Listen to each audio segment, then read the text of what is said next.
En la primavera de 1944, las fuerzas de Hitler se encontraban muy dispersas.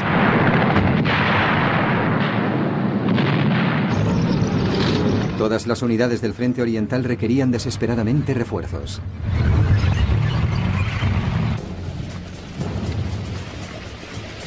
Para el alto mando alemán, el problema era dónde destinar los pocos recursos de que disponía para obtener el máximo provecho. Los informes de los servicios secretos alemanes sugerían que la primera gran ofensiva del Ejército Rojo tendría lugar en la actual Bielorrusia. Hitler rechazó los informes. Se mostraba convencido de que Stalin atacaría en el sur para apropiarse de los yacimientos petrolíferos rumanos. Ambas partes se equivocaban, cuando menos en este momento. Al inicio del verano, el mando del Ejército Rojo centró su atención en Finlandia.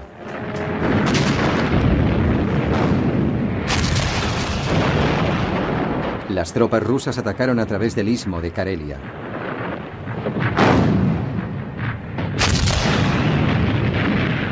Tras 2 días de lucha, los finlandeses se vieron obligados a replegarse.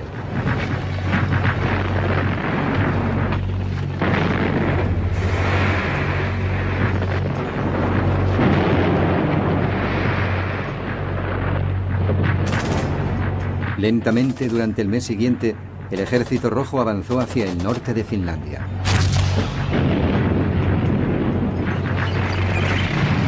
En agosto de 1944 todo había terminado y los finlandeses hacían un llamamiento a la paz.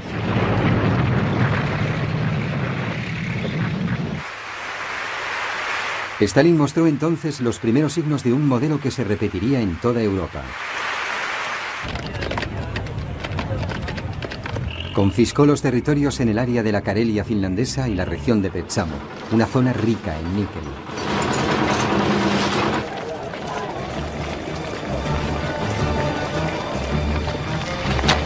La atención de Stalin se centraba en la Europa central. En el verano de 1944 lanzó la Operación Bagration, llamada así por el héroe ruso de las guerras napoleónicas.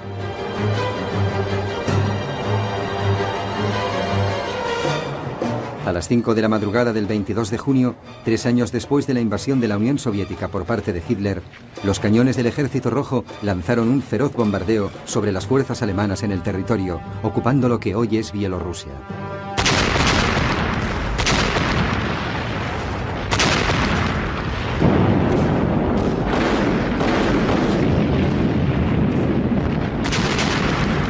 Era exactamente el mismo lugar en el que meses antes los informes de los servicios secretos alemanes habían sugerido que el ataque soviético tendría lugar. Pero Hitler había ignorado los informes y el área estaba insuficientemente defendida. Fue otro de sus errores.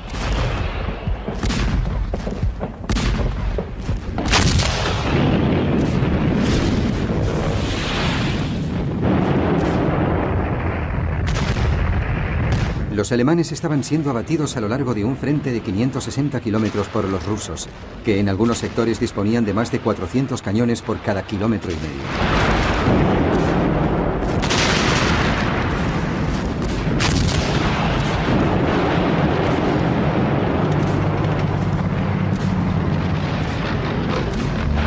Al bombardeo le siguió, como siempre, una avalancha de tanques soviéticos y de infantería que cayó sobre las defensas alemanas.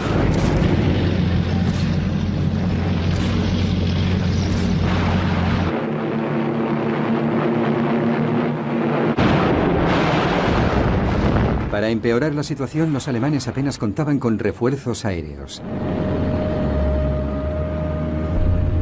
Una gran parte de la Luftwaffe seguía ocupada en el frente occidental. Entonces se hizo más que evidente la insensatez de Hitler de llevar adelante una guerra en 2 frentes. De forma que las fuerzas aéreas del Ejército Rojo podían actuar sin apenas encontrar resistencia.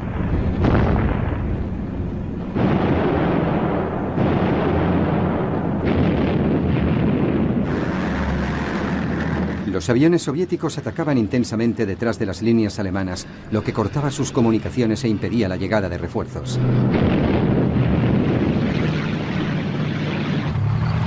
Al día siguiente, los Panzers alemanes habían sido barridos.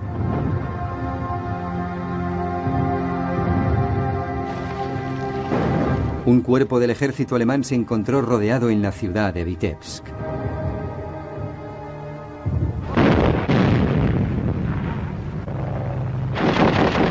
En un principio, y como venía siendo habitual, Hitler se negó a permitir que se replegaran.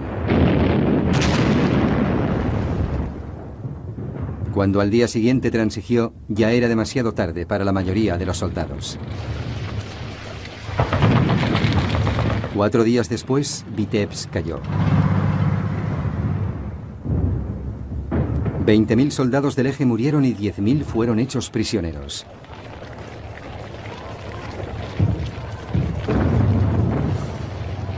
Más hacia el sur, a lo largo del frente de Bielorrusia, el modelo se repetía. Hitler estaba furioso y destituyó a su general, el mariscal de campo Ernst Busch. En su lugar puso una vez más a su favorito, el recién ascendido mariscal de campo Walter Model. Pero el nombramiento no supuso ningún cambio. Las poblaciones fueron cayendo sin cesar.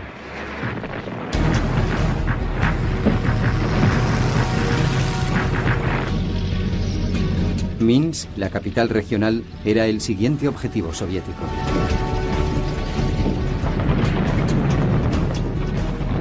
Dos días más tarde, el Ejército Rojo rodeó la ciudad. Más de 100.000 soldados alemanes quedaron atrapados. Las fuerzas soviéticas los bombardearon.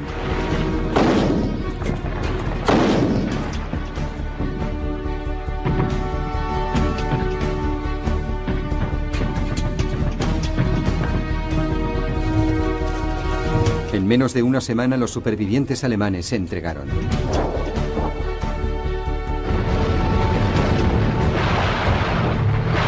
El imparable avance ruso siguió su curso y alcanzó entonces los estados bálticos.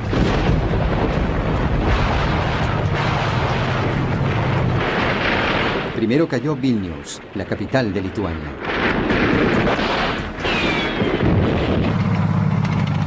En todo el frente oriental, los alemanes se veían obligados a replegarse.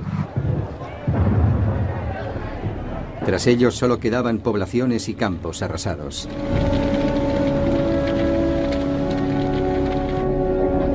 Se cometieron atrocidades generalizadas contra los habitantes locales.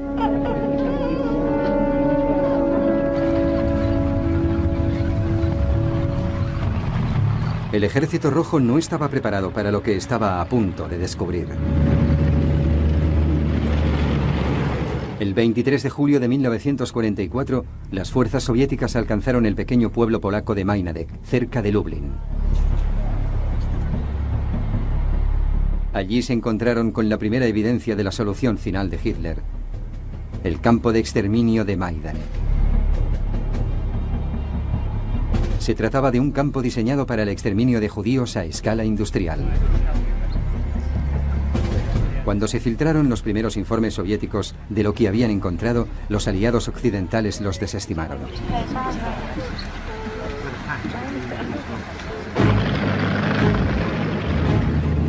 Tres días después de tomar Majdanek, los rusos se acercaban a Varsovia. Fue allí donde el Ejército Rojo se detuvo. Stalin estaba preparado para hacer lo que Hitler había llevado a cabo anteriormente: apropiarse de territorios, pero no en nombre del Lebensraum o espacio vital alemán, sino en nombre del comunismo.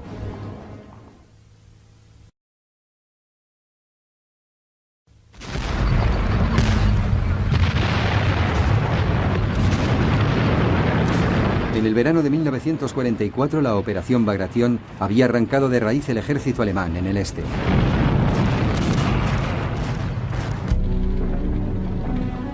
Más de 300.000 soldados del eje habían muerto.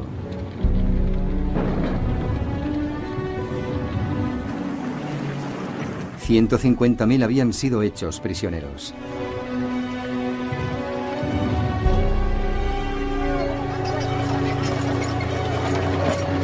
El Ejército Rojo se había detenido a lo largo del río Vístula, al sur de Varsovia.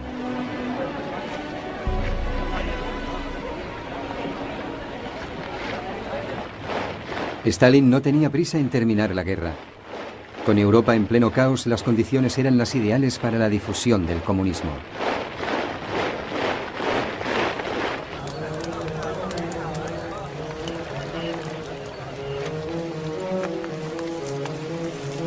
Las primeras víctimas de los cálculos políticos de Stalin fueron los polacos. El 1 de agosto de 1944, el ejército nacionalista polaco se alzó en Varsovia contra los ocupantes nazis.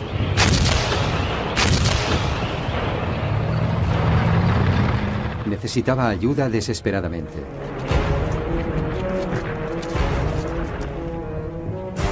El Ejército Rojo, acampado justo al sur, habría constituido la fuente evidente de ayuda. Pero Stalin consideraba que el ejército nacionalista polaco estaba bajo control del gobierno polaco en el exilio en Londres, y este era desfavorable al comunismo.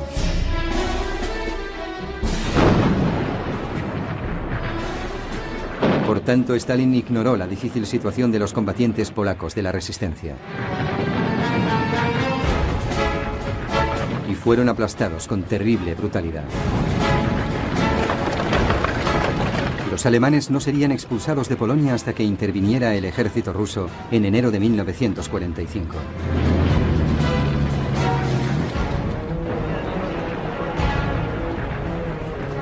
Era el inicio de un plan general soviético que finalmente vería gobiernos comunistas instalados en la mayor parte de la Europa del Este.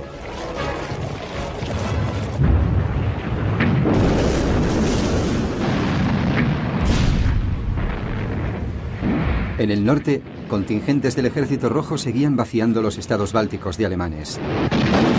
Más tarde, estos estados serían incorporados a la Unión Soviética.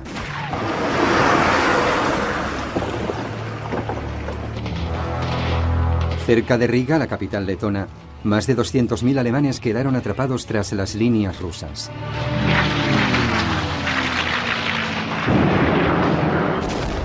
Hitler se negó a aceptar un repliegue, ya que seguía decidido a conservar el máximo territorio posible.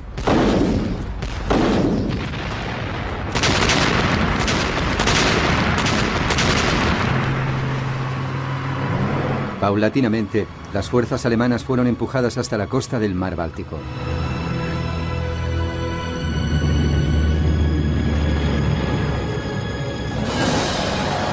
A mediados de octubre de 1944, los alemanes fueron arrinconados en la península de Curlandia, al oeste de Riga.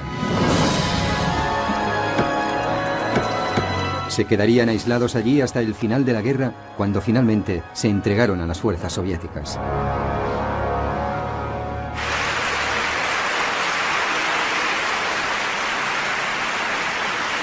Stalin, mientras tanto, ya estaba conquistando otros territorios en Europa del Este.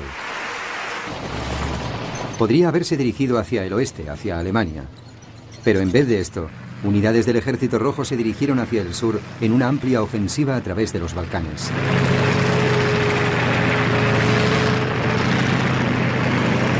Cerca de 1.500 tanques y 1 millón de hombres penetraban en Rumanía a finales de agosto de 1944.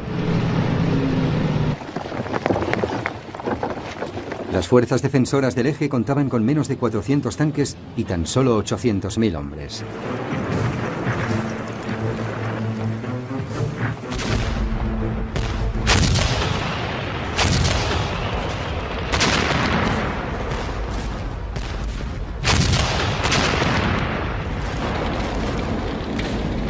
Casi inmediatamente las tropas rumanas progermanas cedieron a lo largo de todo el frente.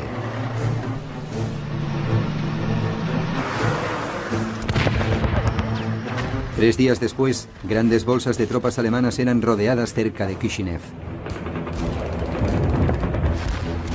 Una vez más, Hitler se mantuvo en su posición y emitió su habitual orden de no retirada. Durante 9 días se combatió implacablemente.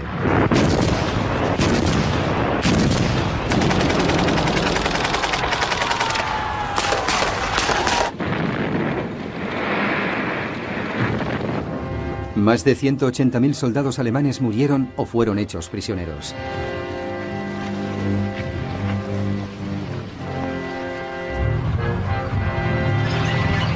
El resto se batió en una retirada tardía.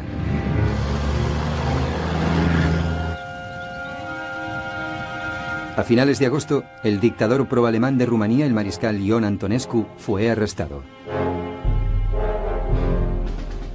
Rumanía se rindió.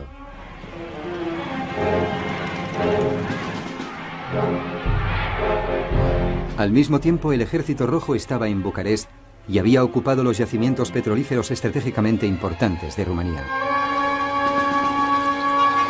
Esto supuso para Alemania la pérdida de su principal fuente de abastecimiento de petróleo.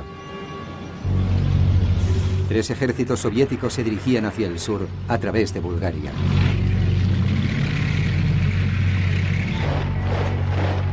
Este país había intentado mantenerse neutral, pero también sería rápidamente absorbido por el Imperio Soviético.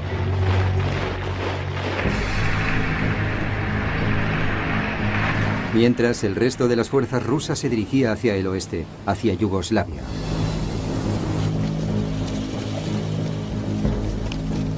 Las tropas alemanas en el frente sur, en Grecia, corrían el riesgo de quedar atrapadas.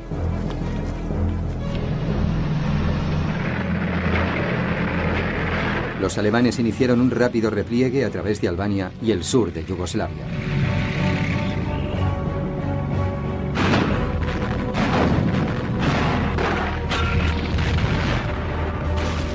Grupos de partisanos albaneses y yugoslavos los hostigaron durante todo el camino.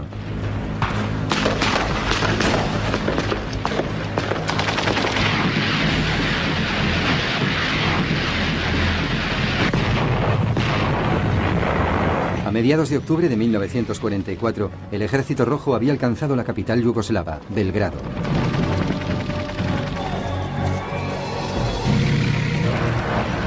Solo entonces empezó a desviarse finalmente hacia el norte y el oeste, dirigiéndose hacia Hungría y Alemania.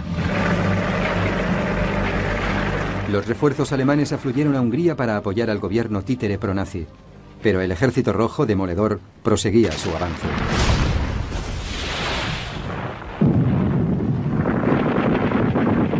Ocho semanas más tarde, sitiaba Budapest.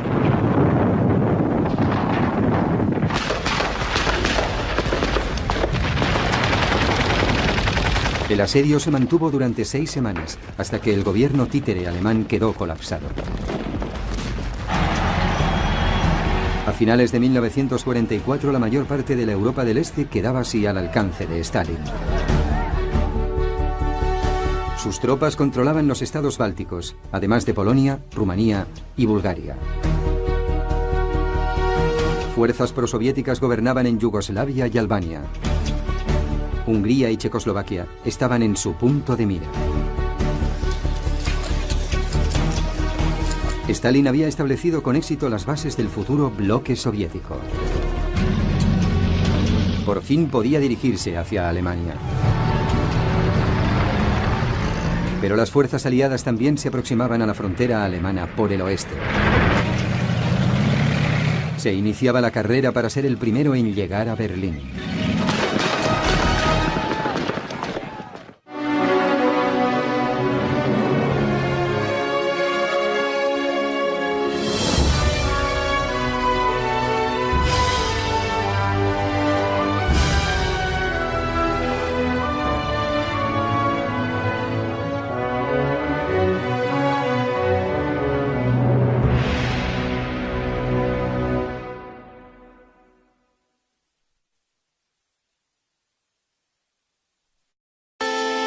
Las armas secretas de Japón.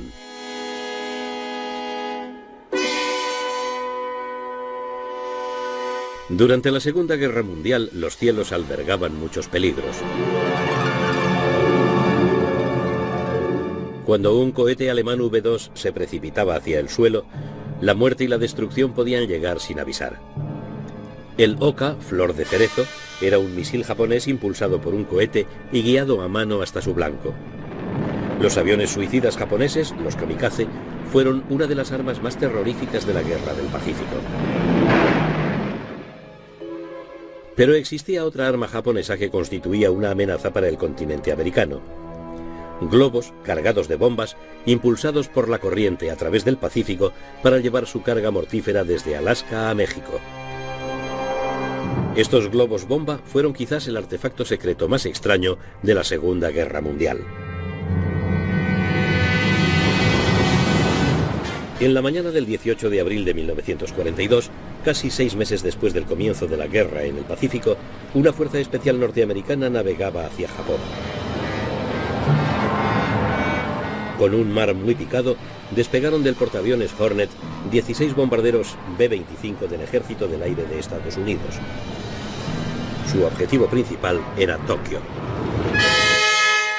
Los bombarderos norteamericanos causaron escasos daños en la capital japonesa, pero el efecto psicológico de la incursión fue enorme. Uno de sus resultados indirectos fue la aceleración de los planes de una de las más insólitas campañas de la guerra, la primera ofensiva transoceánica de globos automáticos de la historia. Los norteamericanos habían demostrado que las islas japonesas eran vulnerables a los ataques a gran distancia. Los japoneses decidieron efectuar una ofensiva de represalia a mayor distancia aún.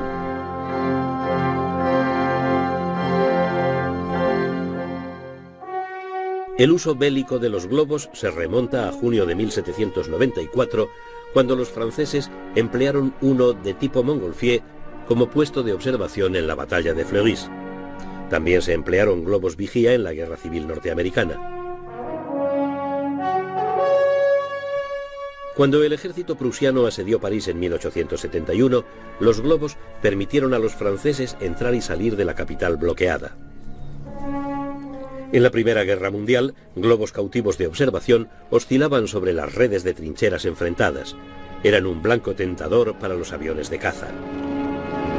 Los observadores iban equipados con paracaídas y reventar globos se convirtió en tarea de especialistas. En ese mismo conflicto, las aeronaves alemanas denominadas Zeppelines, por el nombre de su inventor, el conde Ferdinand Zeppelin, llevaron a cabo la primera ofensiva de bombardeo estratégico permanente sobre objetivos del Reino Unido. A pesar de su tamaño, los enormes Zeppelines resultaron frágiles instrumentos bélicos. Los británicos emplearon la autonomía de estas aeronaves para tareas de patrulla marítima.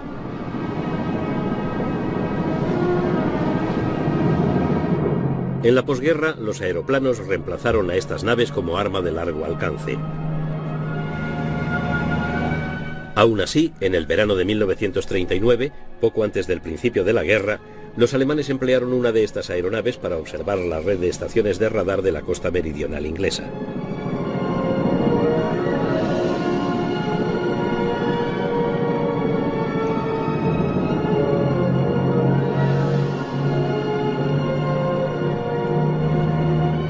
En 1943, en plena guerra, los norteamericanos empleaban con éxito estas naves para patrullar sobre sus vitales convoyes del Atlántico.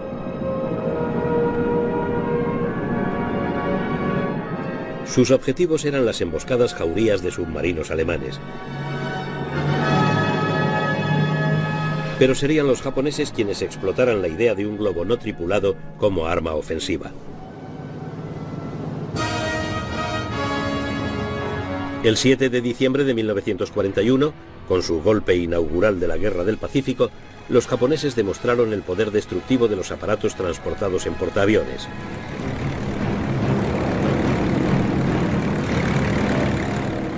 Al cabo de un viaje de 2.500 millas desde aguas territoriales japonesas, los portaaviones de la flota imperial enviaron a sus bombarderos de superficie y torpederos y a sus cazas de escolta hacia Pearl Harbor, la base hawaiana de la flota del Pacífico norteamericana a 375 kilómetros.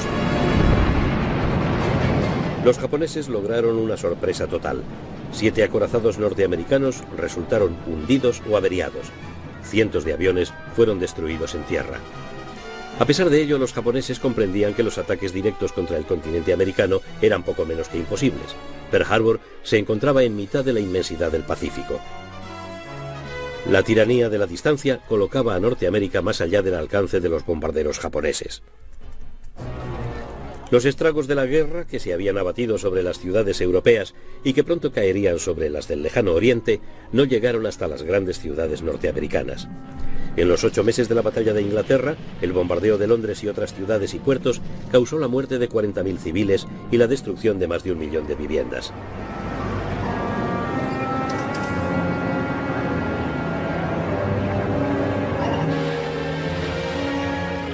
Los japoneses decidieron fabricar globos que cruzaran el Pacífico para soltar bombas incendiarias y de fragmentación sobre las granjas, los bosques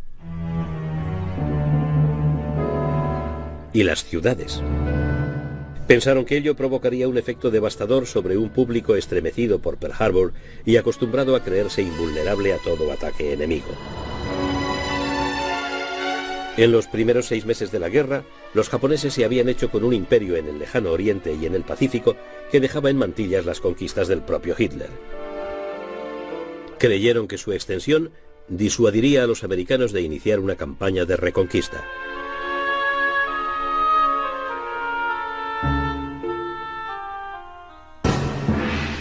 En septiembre de 1940, más de un año antes de que los japoneses entraran en guerra, el arquitecto de su proyección hacia el Pacífico, el almirante Isoroku Yamamoto, había advertido seriamente al emperador Hirohito: si se me ordena luchar sin pensar en las consecuencias, avanzaré sin inconvenientes durante los primeros 6 meses o un año, pero no garantizo en absoluto el segundo o tercer año.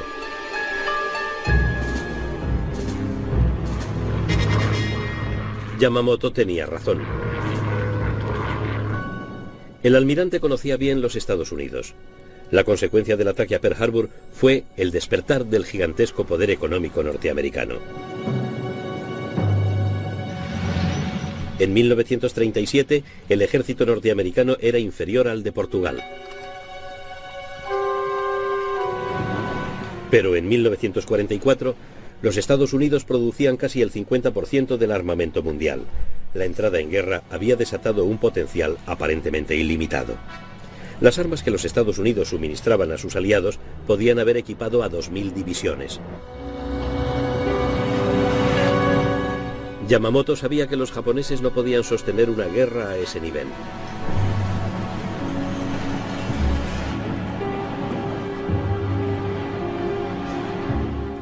El poder industrial norteamericano se aplicó a la campaña en las inmensidades del Pacífico, en donde el elemento fundamental no sería el acorazado, sino el portaaviones.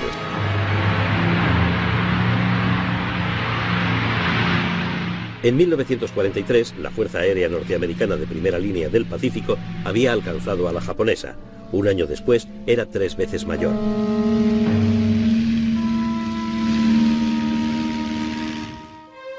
Después de la decisiva victoria naval norteamericana en la gran batalla entre portaaviones de Midway en junio de 1942, el control japonés sobre su imperio del Pacífico empezó a debilitarse. En el otoño de 1943, su perímetro había sido reducido a lo que el alto mando japonés denominaba área mínima de defensa. Más aún, la mayor parte de la infantería japonesa estaba empantanada en una guerra que parecía imposible de ganar en China. Podía infligir tremendas derrotas a sus enemigos, pero al igual que el ejército alemán en la Unión Soviética, no podía asestar un golpe definitivo.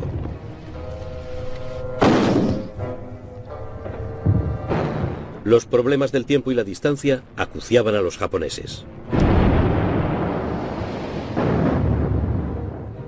Al reducirse su perímetro defensivo, la gran base japonesa de suministros de Rabaul, en Nueva Bretaña, fue aislada por el avance norteamericano. Los bombarderos americanos atacaron Rabaul.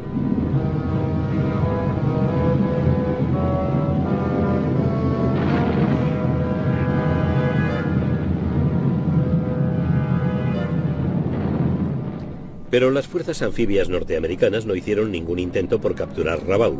Quedó aislada para que se pudriera en la cepa.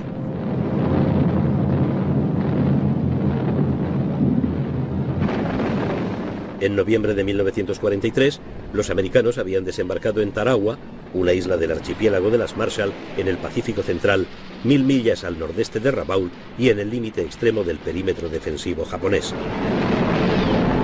En la dura batalla por Tarawa, los norteamericanos recibieron unas lecciones vitales para la campaña anfibia que les esperaba. Uno de los objetivos clave de los norteamericanos era el conjunto de las Marianas, un trampolín para ataques aéreos sobre las islas japonesas. En el otoño de 1943, la flota americana del Pacífico había sufrido una transformación completa. El núcleo de sus veloces fuerzas aeronavales eran los nuevos portaaviones de la clase Essex, poderosamente armados y equipados con 100 aparatos. Las fuerzas especiales y las operaciones anfibias que arropaban iban apoyadas por gigantescos convoyes navales, algo para lo que la economía norteamericana de guerra estaba perfectamente adaptada. La estrategia de saltos de isla en isla por el Pacífico se sostenía sobre un colosal esfuerzo logístico.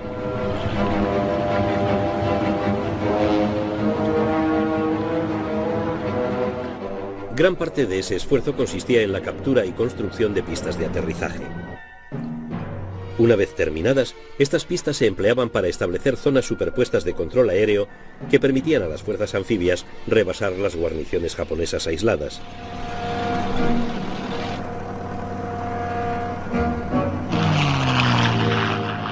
Poder aéreo y naval eran complementarios en el Pacífico.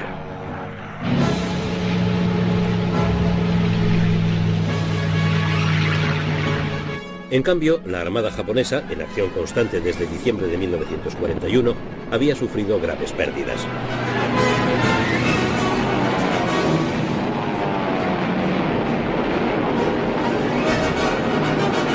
Sus portaaviones y sus mejores tripulaciones aéreas se habían consumido en esa guerra de desgaste.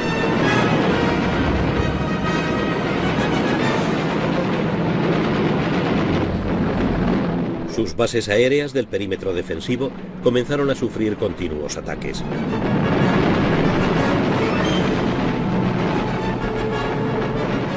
Los aviones y submarinos americanos echaban a pique la flota mercante japonesa a ritmo acelerado.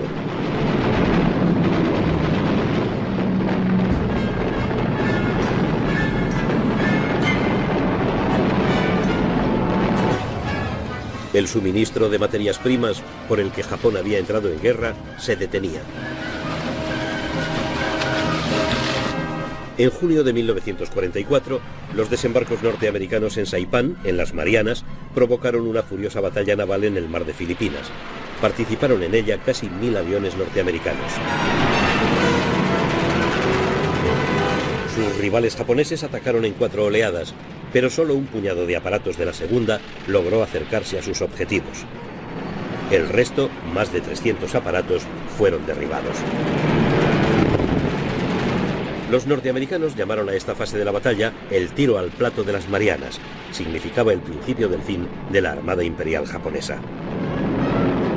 En Saipán, la infantería de marina encontró una resistencia fanática. La batalla se convirtió en una dura lucha por cada metro de terreno.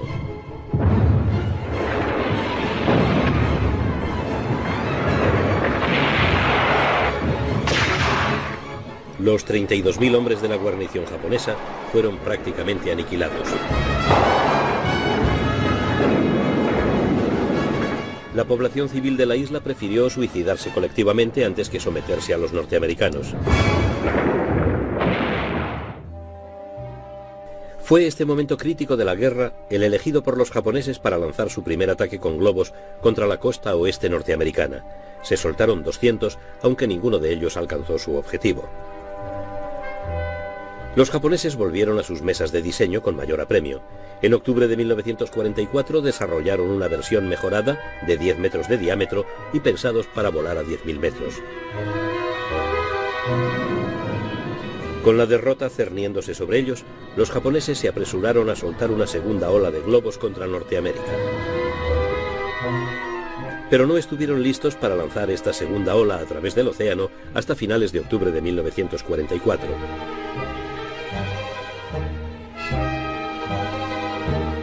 Cada bandada de globos, fabricados con pergamino grueso consolidado con cola vegetal, tenía que elevarse a una altura en la que los vientos predominantes la arrastraran hacia Norteamérica a una velocidad de 150 a 300 km por hora. Los globos transportaban bombas incendiarias y antipersona y 30 sacos terreros de 3 kilos. Siempre que el globo descendía por debajo de los 9.000 metros, el barómetro actuaba sobre un interruptor que los dejaba caer. Debajo del globo se encontraba una caja aislada con una batería, al lado de una carga de demolición pensada para explotar una vez soltadas todas las bombas. Justo debajo se encontraban los barómetros aneroides que accionaban el mecanismo del lastre. Cada lote de globos bombarderos incluía uno que transmitía señales de radio para que los japoneses pudieran comprobar el recorrido de la bandada por el Pacífico. Para estar seguros de su llegada con éxito a Norteamérica, los japoneses fabricaron los globos transmisores con seda vulcanizada. Las bombas tenían que caer después de haberse soltado el último saco de lastre. Según los japoneses, En ese momento los globos ya estarían sobre el continente americano. Entonces la carga de demolición destruiría el globo para ocultar a la defensa aérea la naturaleza de la amenaza venida del Pacífico.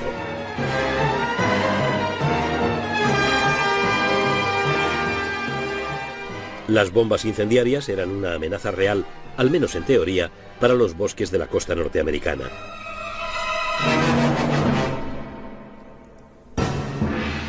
En Tokio, los almirantes Koiso y Yonai habían tomado el control del gabinete de guerra japonés.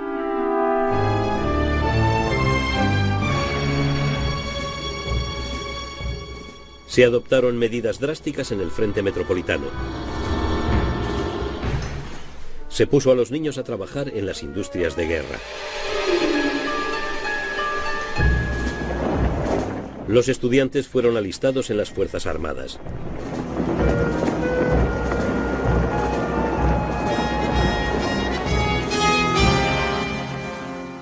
A finales de octubre de 1944, los norteamericanos habían desembarcado en las Filipinas, amenazando con cortar las relaciones entre la mitad norte y la mitad sur del Imperio japonés. Estos desembarcos provocaron la mayor batalla naval de la historia, la batalla del Golfo de Leyte. Los japoneses pretendían destruir la fuerza de invasión americana, atrayendo a la tercera flota de cobertura lejos de la cabeza de puente. Sus últimos portaaviones serían el cebo de la trampa. Fue una jugada desesperada que originó la última batalla entre acorazados de la historia naval.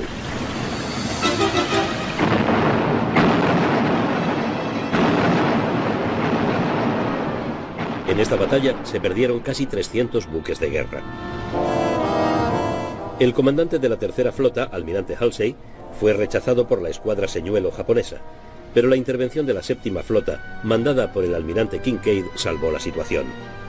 Mientras los aviones de Halsey atacaban a los portaaviones japoneses, Kinkaid se enfrentaba a los acorazados enemigos. Los bombarderos en picado y los aviones torpederos norteamericanos destruyeron los últimos vestigios de la potencia aeronaval japonesa. 4 portaaviones y 3 acorazados japoneses se fueron a pique. Halsey fue quien rió el último.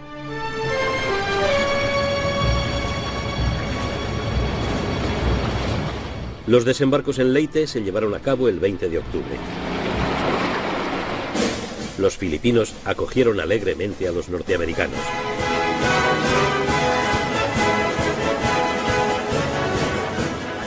Y el general MacArthur no se perdió la posibilidad de vadear hasta la orilla para cumplir su promesa de marzo de 1942 cuando afirmó: «Regresaré».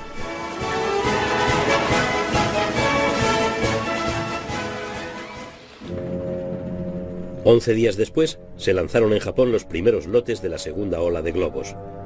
Esta vez, los japoneses confiaban en que alcanzarían sus objetivos.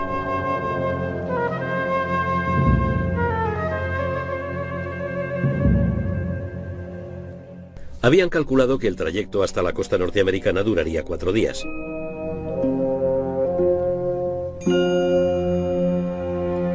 Y precisamente en 4 días, los norteamericanos fueron conscientes de un nuevo peligro que venía de Japón. La inteligencia militar norteamericana fue alertada de que algo extraño ocurría en el Pacífico. El 4 de noviembre, una patrulla naval divisó algo que parecía un montón de tela hecha jirones flotando en la superficie del mar. Un marinero trató de subir el tejido a bordo, pero involuntariamente mandó a pique la carga útil. La funda rescatada llevaba símbolos japoneses. Se dio la alerta y se avisó al FBI. Se ordenó a los guardabosques que informaran sobre cualquier aterrizaje de globos o sobre cualquier fragmento de globo o de carga que se recuperase. También se alertó al servicio de guardacostas. Aunque la verdadera naturaleza de la amenaza seguía sin estar clara. 2 semanas más tarde se encontraron fragmentos de un globo en Montana. Se pescó otra funda en el mar. La Armada y los guardacostas continuaron observando los cielos.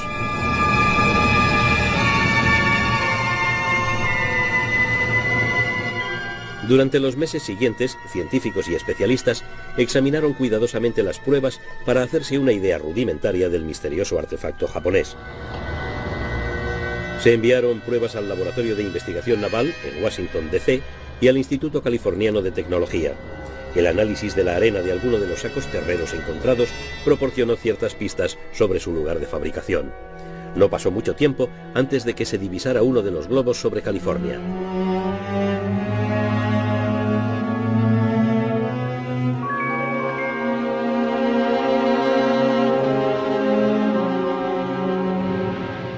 Los cazas del Ejército del Aire despegaron para interceptar al intruso.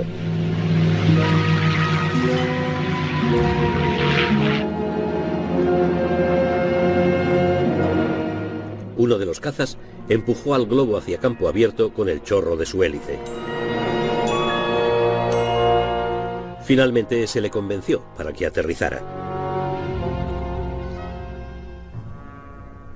El sistema de destrucción automática no funcionó y el mecanismo entero se recogió intacto.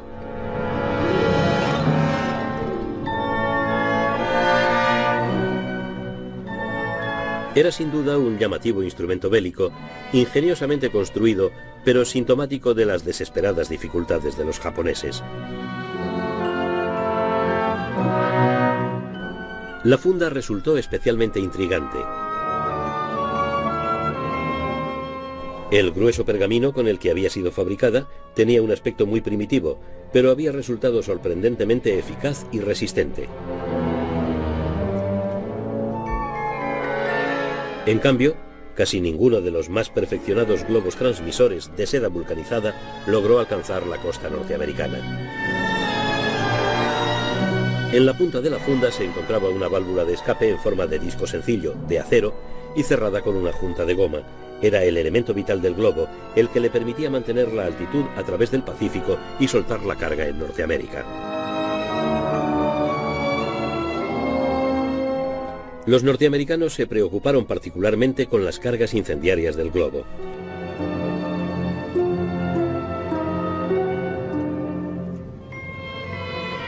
Sabían que el globo no podía transportar suficiente explosivo o soltarlo con la suficiente precisión como para constituir una grave amenaza. Pero si miles de bombas incendiarias caían en pleno verano en los resecos bosques de la costa oeste, podía producirse una catástrofe.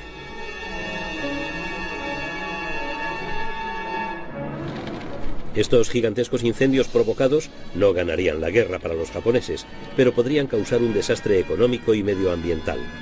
Norteamérica necesitaba la madera de esos bosques para su industria de guerra.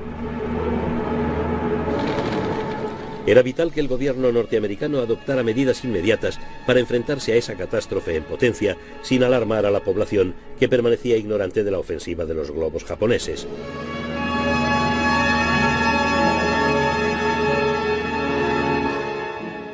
La amenaza se tomó muy en serio y al más alto nivel.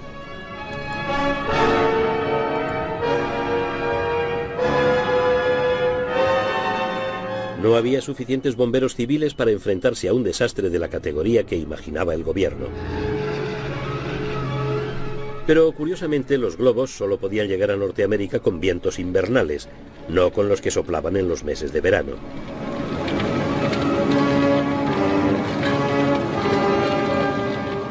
Sin pensar en ello, el gobierno destacó unidades del ejército, muchas de ellas de paracaidistas, para reforzar las brigadas antiincendio. Pero los globos planteaban una amenaza aún más siniestra.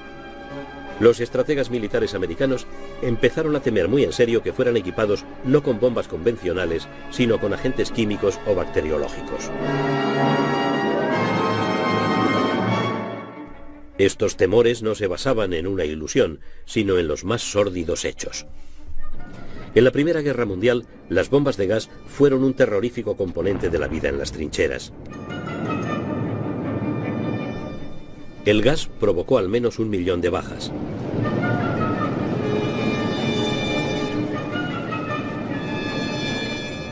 En los años 30, durante la invasión de Etiopía, las fuerzas aéreas italianas habían soltado bombas de gas sobre civiles indefensos.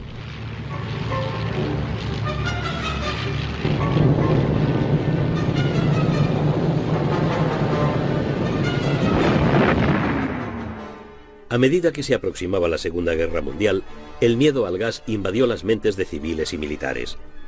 Los entrenamientos para enfrentarse a la amenaza fueron generalizados y concienzudos.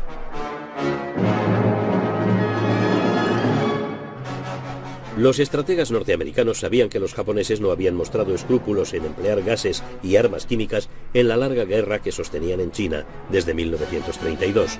Tanto los ejércitos chinos como los civiles habían sufrido ataques por agentes bacteriológicos. En 1942, casi 100 habitantes de una ciudad cercana a Shanghái murieron por bacterias de peste soltadas por un avión. Esta arma se desarrolló en el campamento del ejército japonés número 731, cerca de Harbin. En ese lugar, los japoneses llevaban a cabo experimentos absolutamente inhumanos con prisioneros chinos y aliados, incluyendo norteamericanos. El comandante del campo, el general Shiro Ishii, cayó en manos de los norteamericanos al final de la guerra. Algunos colegas de Ishii fueron capturados por los rusos y juzgados en Siberia por crímenes de guerra. El juicio sacó a la luz los trabajos que se realizaban en el campamento 731, incluyendo la diseminación desde aviones de pulgas infectadas de peste y la inoculación de peste, gas gangrena y ántrax a cobayas humanos. Los rusos quisieron echarle el guante al general Ishii, responsable del campamento 731, pero los norteamericanos no estaban dispuestos a ello. Concedieron la inmunidad a Ishii con la condición de que les ayudara en su propio programa de guerra bacteriológica desarrollado en el campamento Dietrich en Maryland. Los conocimientos de Ishii eran demasiado valiosos para la nueva Guerra Fría como para entregarle. En el campamento Dietrich se hicieron explotar mecanismos biológicos dentro de enormes esferas para observar la supervivencia y dispersión de los agentes bacterianos. Todos los proyectos de Ishii sobre bombas bacteriológicas fueron conservados y estudiados en el campamento Dietrich. Pero los americanos no eran los únicos que experimentaban con la guerra bacteriológica.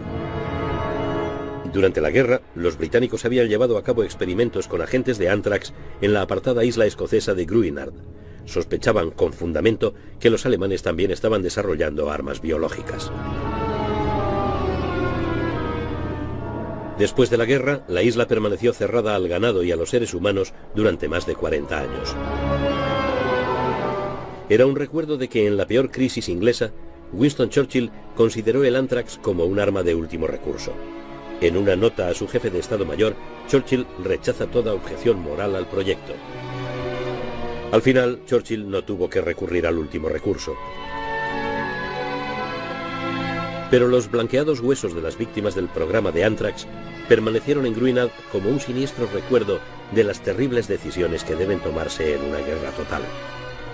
Tanto los aliados como los alemanes llegaron a la conclusión de que la guerra biológica era un arma de dos filos, pues se podía infectar no solo a la población enemiga, sino a soldados propios y a civiles partidarios. Los japoneses no habían sido tan escrupulosos. En 1944, los americanos, que ya conocían bien la crueldad japonesa, temieron que los globos transportasen epidemias a través del Pacífico hasta el corazón de Norteamérica.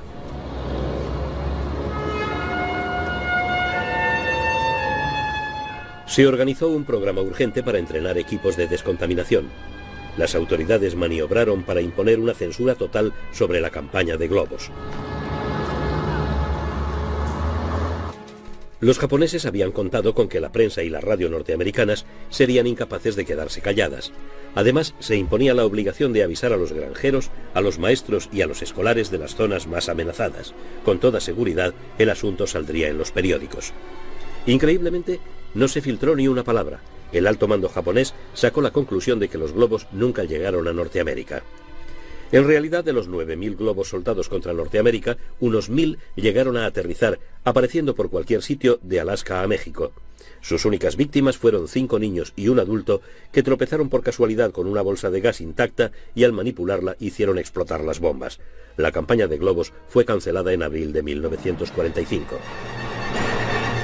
Un mes antes, las superfortalezas aéreas B-29 habían empezado a despegar desde las gigantescas bases norteamericanas de las Marianas hacia las vulnerables ciudades del territorio japonés. Era el último asalto en la guerra de cifras que Japón tenía que perder. No todo les salía bien a los bombarderos. Las mismas corrientes que habían impulsado a los globos a 10.000 metros los zarandearon como hojas en una tormenta. Las formaciones se dislocaron y las bombas tuvieron que soltarse a tientas por entre la capa de nubes.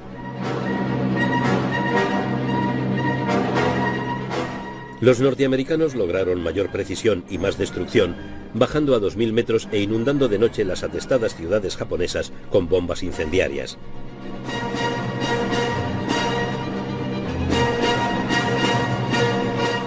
Esos bombardeos de fuego llevaban a Japón a la derrota. Los servicios de emergencia estaban desbordados, los cazas de defensa destrozados. Solo el 13 de abril, los B-29 destruyeron más de 28 kilómetros cuadrados de Tokio con más de 2.000 toneladas de bombas incendiarias.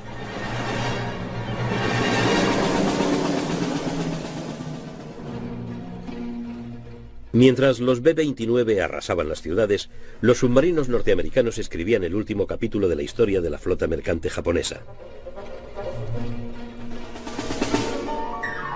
En 1944, los submarinos hundieron casi 3 millones de toneladas de cargamento.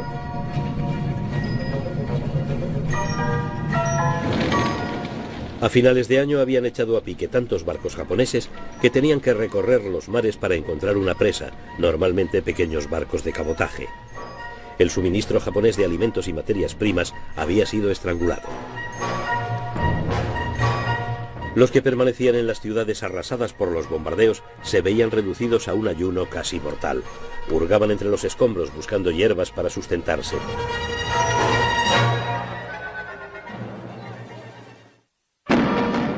Cuando se lanzaba la segunda ola de globos, los norteamericanos se vieron enfrentados a otra nueva y más terrorífica arma: los kamikaze.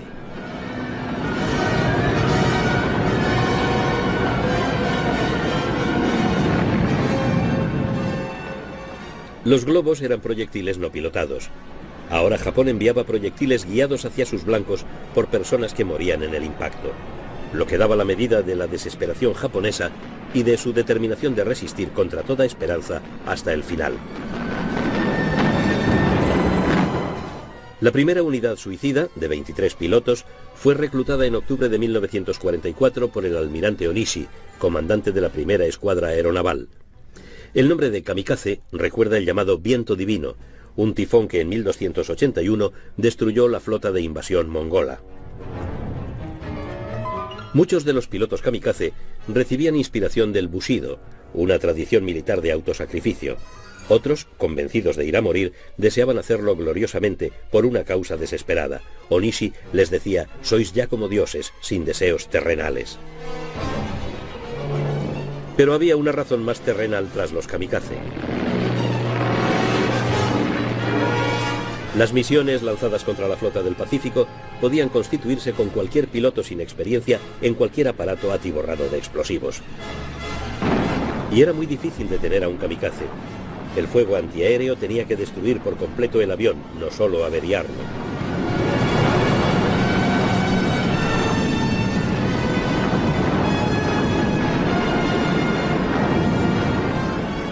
El frenesí de un ataque kamikaze era un espectáculo al mismo tiempo terrible e hipnótico, pues los aparatos suicidas tenían que cruzar la cortina de fuego levantada por los navíos norteamericanos.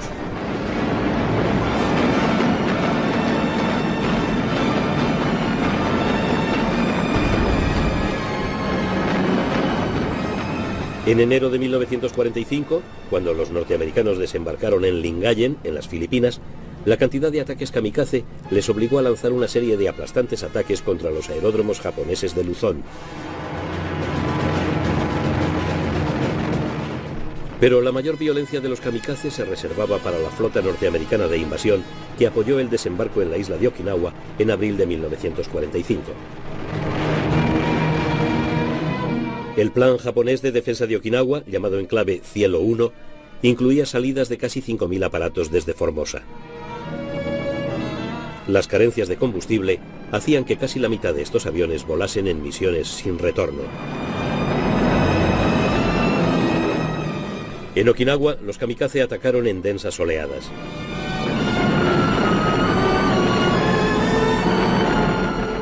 El portaaviones Wasp fue alcanzado de lleno por un kamikaze y su cubierta de madera se incendió al momento. Solo lo salvaron las brigadas antiincendios con una técnica que los norteamericanos ya dominaban a la perfección.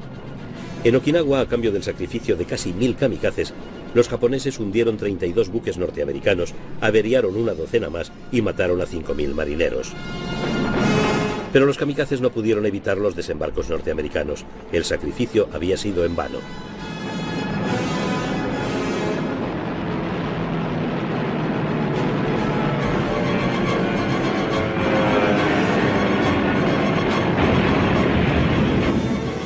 Algunos de los pilotos de Okinawa volaban en el Oka, el avión suicida Flor de Cerezo. Se trataba de una bomba volante propulsada por motores cohete y lanzada desde el fuselaje de un bombardero, pero el bombardero de transporte del Oka resultaba un blanco fácil para los cazas norteamericanos.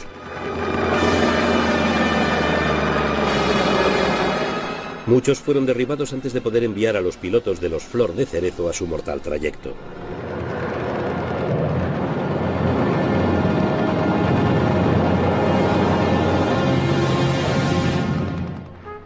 En la primavera de 1945, la flota imperial japonesa agonizaba.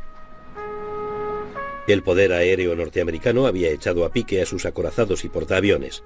Entonces, la Armada Imperial lanzó otra ofensiva kamikaze, esta vez con submarinos.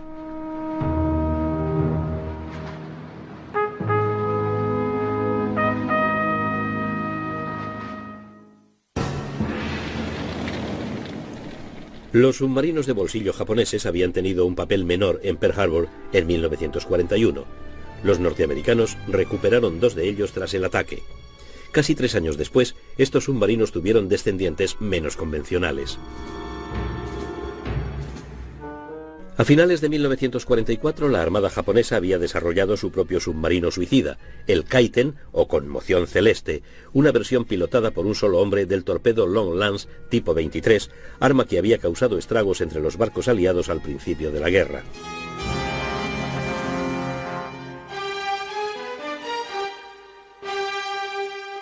El Kaiten podía ser lanzado desde un crucero modificado o desde submarinos nodriza.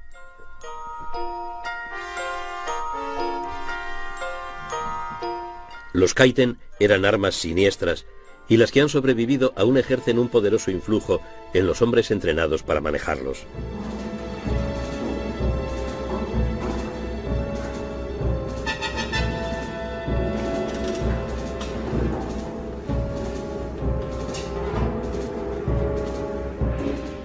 La idea era que el piloto del Kaiten saltara 150 metros antes del impacto. Pero una vez incrustado en su exiguo interior y con la escotilla cerrada por encima de su cabeza, el piloto sabía muy bien que no le sería fácil volver a casa.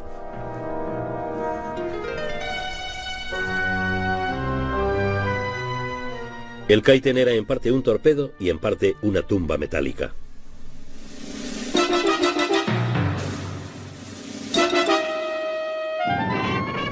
No escaseaban voluntarios para las misiones de los Kaiten. Muchos de ellos eran aprendices de aviadores para quienes no había aviones.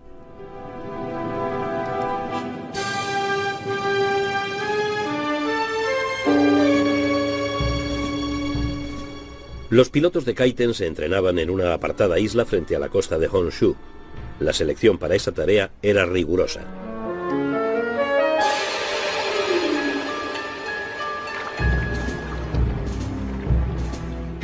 Los pilotos de Kaiten, al igual que los kamikaze, llevaban la cinta blanca llamada hachimaki, inspirada en el tocado de los antiguos samuráis. Las primeras operaciones de los Kaiten se dirigieron contra los cargueros enemigos en el atolón de Ulithi y en Palau. El 20 de noviembre de 1944, en Ulithi, un Kaiten alcanzó y hundió el petrolero Mississauga. Pero los informes japoneses de las primeras incursiones de Kaiten exageraban sus resultados, pregonando que habían hundido acorazados y portaaviones, cuando en realidad eran ellos quienes sufrían las mayores bajas. A finales de febrero de 1945, el alto mando japonés llegó a la conclusión de que las operaciones de los Kaiten contra fondeaderos bien defendidos solo provocaban la destrucción de los submarinos nodriza. A regañadientes, decidieron atacar la línea marítima de suministro de las tropas norteamericanas de Iwo Jima. Estas operaciones también fracasaron. Los submarinos nodriza fueron detectados por las patrullas aéreas y los grupos de superficie. La última gran operación de los Kaiten, en julio de 1944, fue también su mayor éxito. El destructor norteamericano Underhill voló por los aires al chocar con un Kaiten lanzado desde un submarino I-53. La última víctima de los Kaiten, una barcaza de desembarco, se hundió el 15 de agosto de 1945, día de la rendición de Japón. Las operaciones de los Kaiten le habían costado a la Armada japonesa 8 submarinos y 900 oficiales y marineros a cambio de escasos resultados. Los pilotos de Kaiten sobrantes quedaron contemplando su propia vida ante la derrota del país por el que se habían comprometido a entregarla. Había sido un sacrificio terrible e inútil.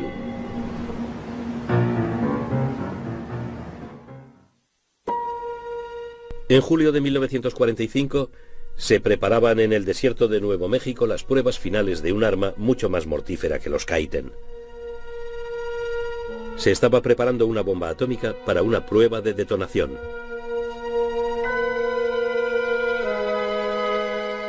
Los aliados habían descubierto los restos del programa atómico alemán y llegaron a la conclusión de que llevaban varios años de retraso respecto al proyecto Manhattan. Los alemanes nunca estuvieron a punto de fabricar una bomba atómica. Pero las ruinas de Alemania dieron un nuevo giro a la cuestión atómica. Alemania había sido derrotada, pero ¿habían transmitido los alemanes sus conocimientos atómicos a sus aliados japoneses? En las últimas semanas de la guerra europea, hasta Adolf Hitler veía llegar el fin de la guerra. Los rusos, a las puertas de Berlín, se preparaban para la última y definitiva ofensiva. Se acababa el juego. Los criptógrafos británicos de Bletchley Park, a 75 kilómetros de Londres, tenían asientos de primera fila para la caída del Tercer Reich y podían hacerse con algunos de sus últimos y extraordinarios secretos. Los mensajes militares alemanes transmitidos en Morse y codificados por la máquina Enigma eran interceptados por Bletchley Park y leídos en tiempo real. Los criptógrafos que trabajaban en los barracones de Bletchley observaban cada movimiento del ya condenado alto mando alemán. Se interesaban especialmente por los movimientos de determinados submarinos y por sus cargamentos. Los submarinos navegaban por el Océano Índico para entregar cargamentos de alta prioridad a sus aliados japoneses.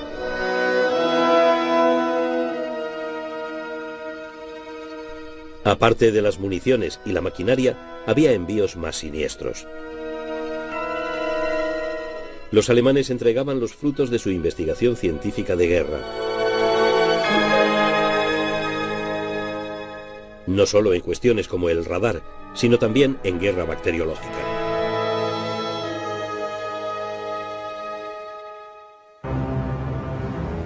El 25 de marzo de 1945, 3 semanas antes del ataque del Ejército Rojo contra Berlín, zarpó hacia Japón un gran submarino minador alemán. A bordo iban varios oficiales japoneses. En sus depósitos para minas transportaba unas pesadas cajas de plomo con material radiactivo producido por el programa atómico alemán. Más tarde, un tripulante declaró que en las etiquetas de los contenedores podía leerse U-235. El uranio 235 es un elemento imprescindible para desencadenar una reacción atómica en cadena. La guerra terminó antes de que el submarino llegara a su destino. Su capitán se rindió a un destructor aliado y fue escoltado hasta Norteamérica. Parece probable que el cargamento radiactivo se destinara a la fabricación por parte de los japoneses de una bomba sucia de radiaciones. Los norteamericanos declararon que el submarino solo transportaba óxido de uranio, que al no ser radiactivo no precisaba contenedores de plomo. El objetivo de la bomba sucia, transportada por un avión lanzado desde la catapulta de un submarino especial, hubiera sido una ciudad de la costa oeste norteamericana. De haber tenido éxito, esa incursión hubiera eclipsado a la desafortunada ofensiva de los globos. Pero serían los norteamericanos quienes soltarían las primeras bombas atómicas sobre Hiroshima y Nagasaki en agosto de 1945. Estos bombardeos provocaron el final de la guerra en el lejano Oriente y en el Pacífico. Ambas incursiones mataron a 105.000 personas. Durante los años siguientes, miles de personas más murieron por enfermedades relacionadas con la radiación.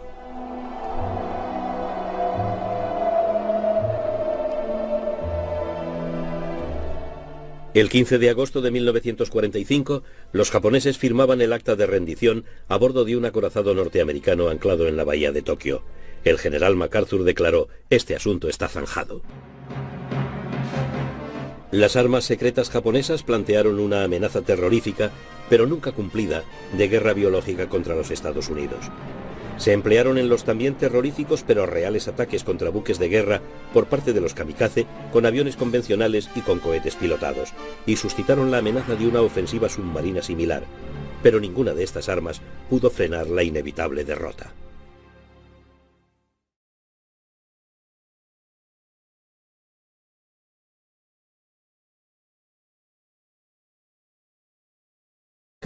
Se aplicó a la campaña en las inmensidades del Pacífico, en donde el elemento fundamental no sería el acorazado, sino el portaaviones.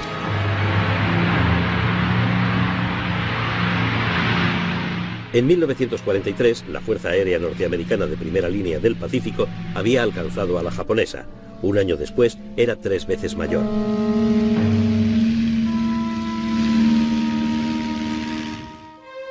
Después de la decisiva victoria naval norteamericana en la gran batalla entre portaaviones de Midway en junio de 1942, el control japonés sobre su imperio del Pacífico empezó a debilitarse. En el otoño de 1943, su perímetro había sido reducido a lo que el alto mando japonés denominaba área mínima de defensa. Más aún, la mayor parte de la infantería japonesa estaba empantanada en una guerra que parecía imposible de ganar en China. Podía infligir tremendas derrotas a sus enemigos, pero al igual que el ejército alemán en la Unión Soviética, no podía asestar un golpe definitivo.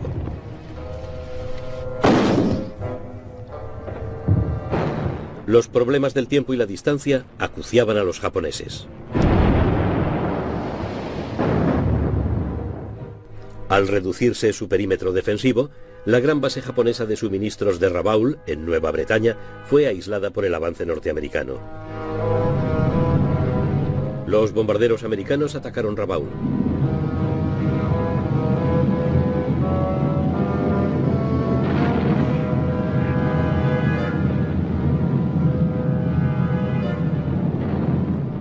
Pero las fuerzas anfibias norteamericanas no hicieron ningún intento por capturar Rabaul. Quedó aislada para que se pudriera en la cepa.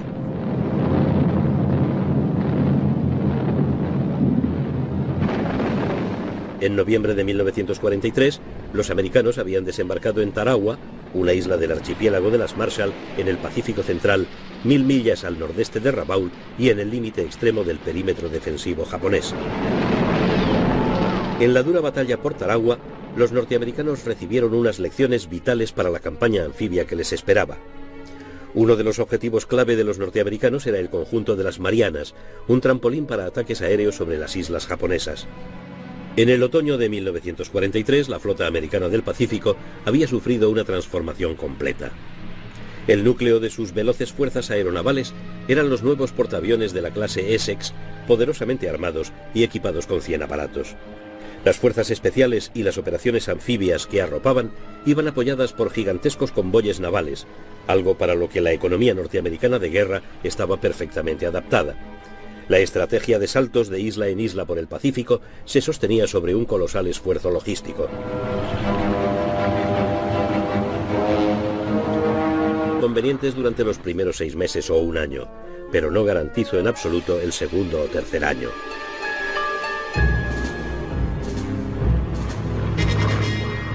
Yamamoto tenía razón. El almirante conocía bien los Estados Unidos. La consecuencia del ataque a Pearl Harbor fue el despertar del gigantesco poder económico norteamericano. En 1937, el ejército norteamericano era inferior al de Portugal. Pero en 1944, los Estados Unidos producían casi el 50% del armamento mundial. La entrada en guerra había desatado un potencial aparentemente ilimitado. Las armas que los Estados Unidos suministraban a sus aliados podían haber equipado a 2000 divisiones. Yamamoto sabía que los japoneses no podían sostener una guerra a ese nivel.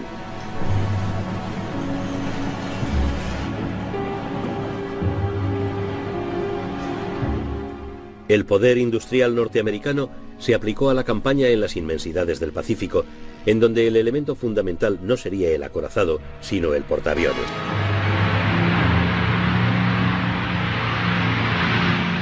En 1943, la Fuerza Aérea Norteamericana de primera línea del Pacífico había alcanzado a la japonesa. Un año después, era 3 veces mayor.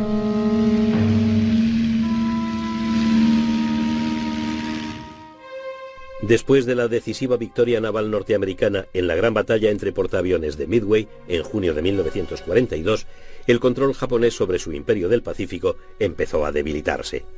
En el otoño de 1943, su perímetro había sido reducido a lo que el alto mando japonés denominaba área mínima de defensa.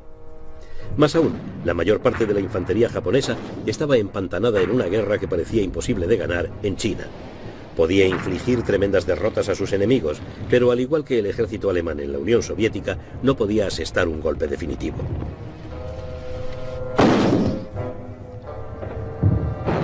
Los problemas del tiempo y la distancia acuciaban a los japoneses. Al reducirse su perímetro defensivo, la gran base japonesa de suministros de Rabaul, en Nueva Bretaña, fue aislada por el avance norteamericano. Los bombarderos americanos atacaron Rabaul.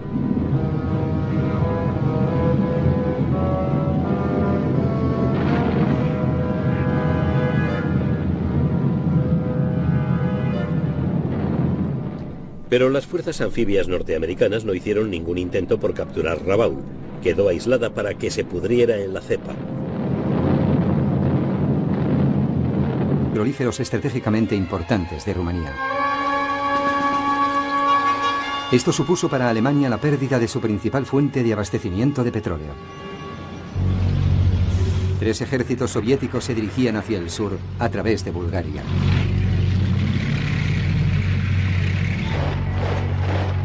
Este país había intentado mantenerse neutral, pero también sería rápidamente absorbido por el Imperio Soviético.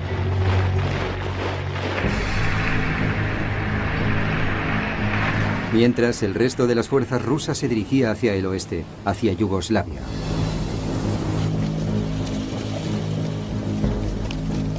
Las tropas alemanas en el frente sur, en Grecia, corrían el riesgo de quedar atrapadas.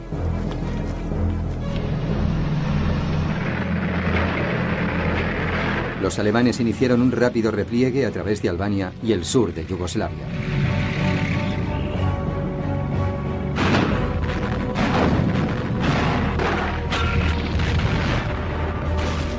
Grupos de partisanos albaneses y yugoslavos los hostigaron durante todo el camino.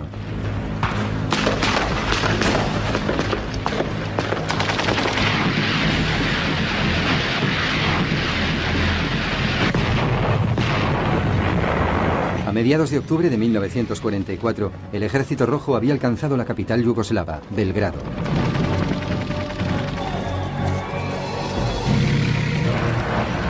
Solo entonces empezó a desviarse finalmente hacia el norte y el oeste, dirigiéndose hacia Hungría y Alemania. Los refuerzos alemanes afluyeron a Hungría para apoyar al gobierno títere pronazi, pero el Ejército Rojo, demoledor, proseguía su avance.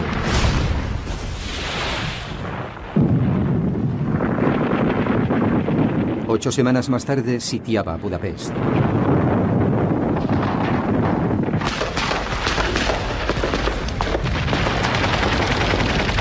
El asedio se mantuvo durante 6 semanas, hasta que el gobierno títere alemán quedó colapsado. A finales de 1944, la mayor parte de la Europa del Este quedaba así al alcance de Stalin. Sus tropas controlaban los estados bálticos, además de Polonia, Rumanía y Bulgaria. Fuerzas prosoviéticas gobernaban en Yugoslavia y Albania. Hungría y Checoslovaquia estaban en su punto de mira. Stalin había establecido con éxito las bases del futuro bloque soviético.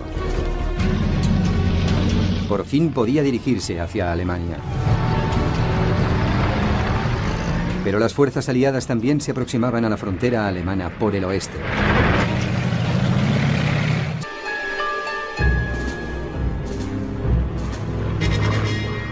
Yamamoto tenía razón. El almirante conocía bien los Estados Unidos.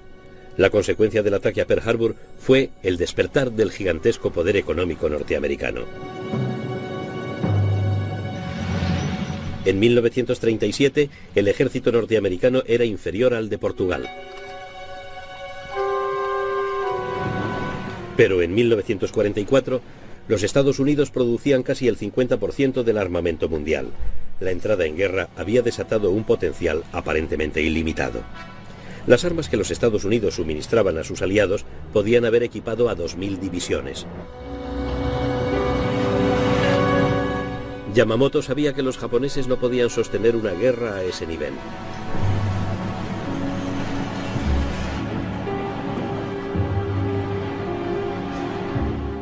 El poder industrial norteamericano se aplicó a la campaña en las inmensidades del Pacífico, en donde el elemento fundamental no sería el acorazado, sino el portaaviones.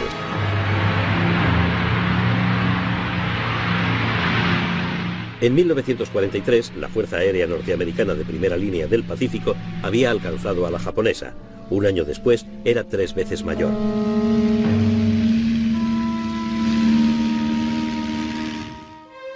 Después de la decisiva victoria naval norteamericana en la gran batalla entre portaaviones de Midway en junio de 1942, el control japonés sobre su imperio del Pacífico empezó a debilitarse. En el otoño de 1943, su perímetro había sido reducido a lo que el alto mando japonés denominaba área mínima de defensa. Más aún, la mayor parte de la infantería japonesa estaba empantanada en una guerra que parecía imposible de ganar en China. Podía infligir tremendas derrotas a sus enemigos, pero al igual que el ejército alemán en la Unión Soviética, no podía asestar un golpe definitivo.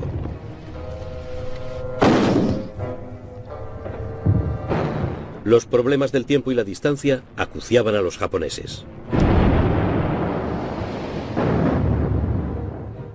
Al reducirse su perímetro defensivo, la gran base japonesa de suministros de Rabaul, en Nueva Bretaña, fue aislada por el avance norteamericano. Los bombarderos americanos atacaron Rabaul.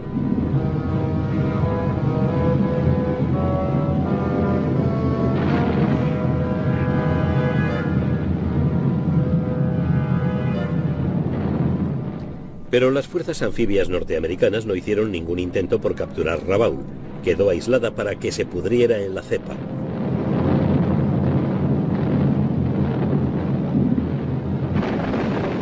En noviembre de 1943, los americanos habían hizo más que evidente la insensatez de Hitler de llevar adelante una guerra en 2 frentes. De forma que las fuerzas aéreas del Ejército Rojo podían actuar sin apenas encontrar resistencia.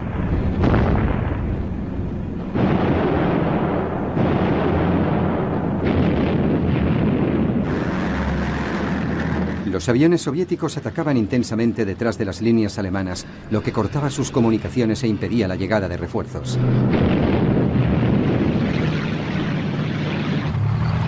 Al día siguiente, los Panzers alemanes habían sido barridos.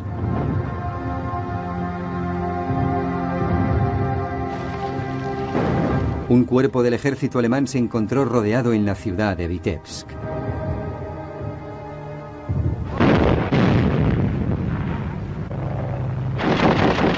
En un principio, y como venía siendo habitual, Hitler se negó a permitir que se replegaran. Cuando al día siguiente transigió, ya era demasiado tarde para la mayoría de los soldados. 4 días después, Vitebsk cayó. 20.000 soldados del eje murieron y 10.000 fueron hechos prisioneros.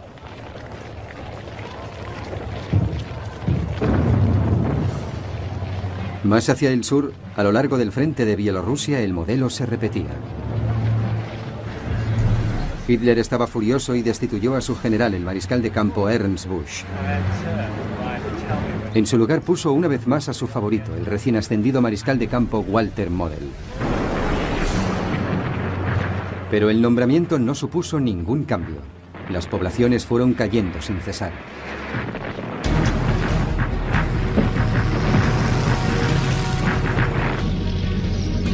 Minsk, la capital regional, era el siguiente objetivo soviético.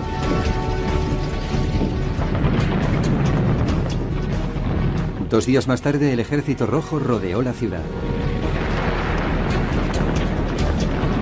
Más de 100.000 soldados alemanes quedaron atrapados. Las fuerzas soviéticas los bombardearon.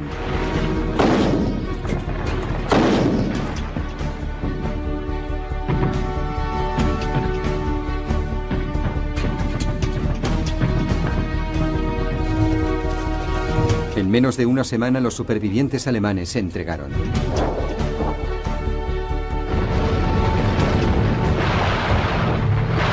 El imparable avance ruso siguió su curso y alcanzó entonces los estados bálticos.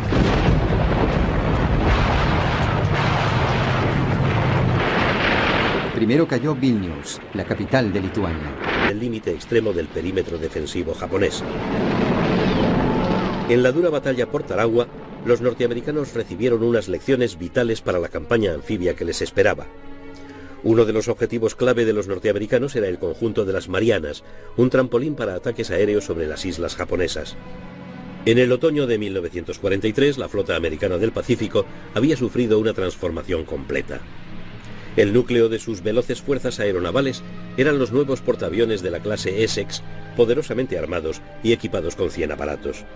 Las fuerzas especiales y las operaciones anfibias que arropaban iban apoyadas por gigantescos convoyes navales, algo para lo que la economía norteamericana de guerra estaba perfectamente adaptada. La estrategia de saltos de isla en isla por el Pacífico se sostenía sobre un colosal esfuerzo logístico.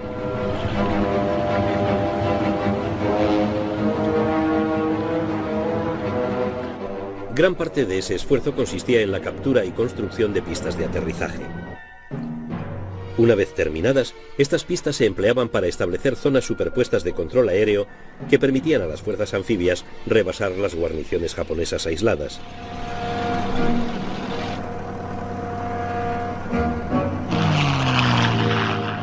Poder aéreo y naval eran complementarios en el Pacífico.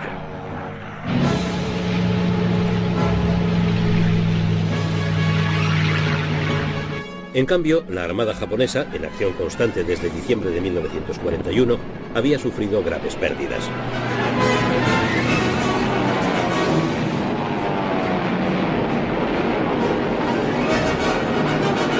Sus portaaviones y sus mejores tripulaciones aéreas se habían consumido en esa guerra de desgaste.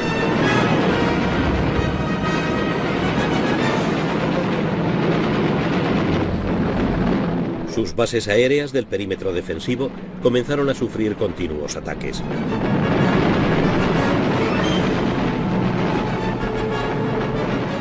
Los aviones y submarinos americanos echaban a pique la flota mercante japonesa a ritmo acelerado.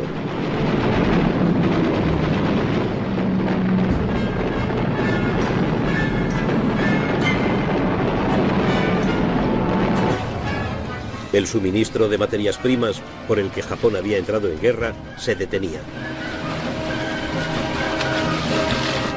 En junio de 1944, los desembarcos norteamericanos en Saipán, en las Marianas, provocaron una furiosa batalla naval en el mar de Filipinas. Participaron en ella casi 1000 aviones norteamericanos.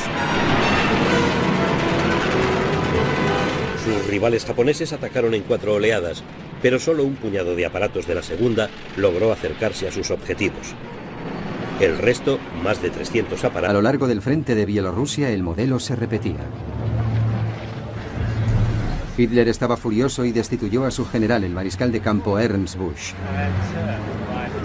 En su lugar puso una vez más a su favorito, el recién ascendido mariscal de campo Walter Model. Pero el nombramiento no supuso ningún cambio. Las poblaciones fueron cayendo sin cesar.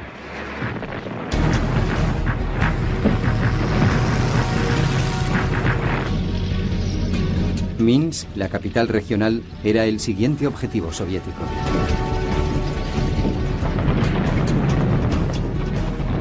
Dos días más tarde, el Ejército Rojo rodeó la ciudad. Más de 100.000 soldados alemanes quedaron atrapados. Las fuerzas soviéticas los bombardearon.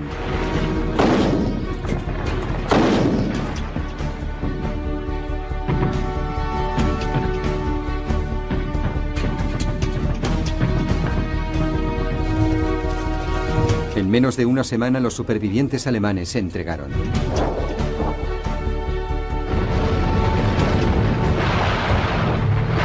El imparable avance ruso siguió su curso y alcanzó entonces los estados bálticos.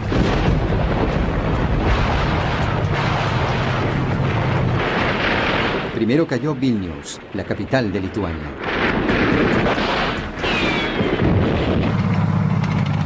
En todo el frente oriental, los alemanes se veían obligados a replegarse. Tras ellos solo quedaban poblaciones y campos arrasados.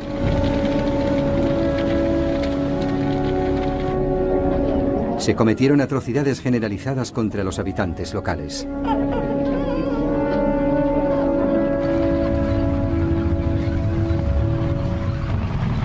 El Ejército Rojo no estaba preparado para lo que estaba a punto de descubrir.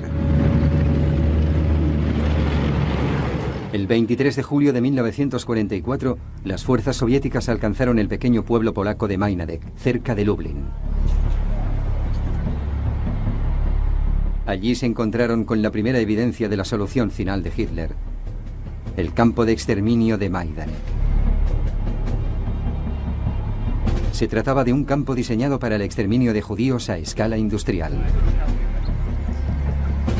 Cuando se filtraron los primeros informes soviéticos de lo que habían encontrado, los aliados occidentales los desestimaron.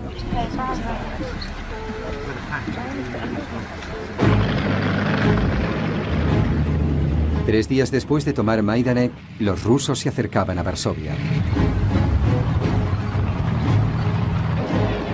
Guerra en dos frentes. De forma que las fuerzas aéreas del Ejército Rojo podían actuar sin apenas encontrar resistencia.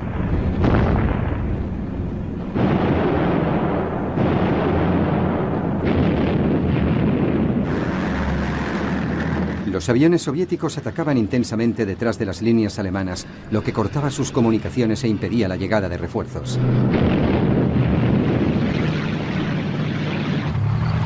Al día siguiente, los Panzers alemanes habían sido barridos.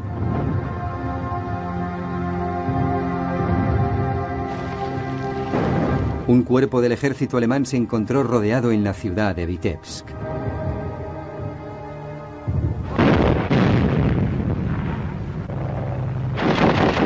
En un principio, y como venía siendo habitual, Hitler se negó a permitir que se replegaran. Cuando al día siguiente transigió, ya era demasiado tarde para la mayoría de los soldados. 4 días después, Vitebsk cayó. 20.000 soldados del eje murieron y 10.000 fueron hechos prisioneros.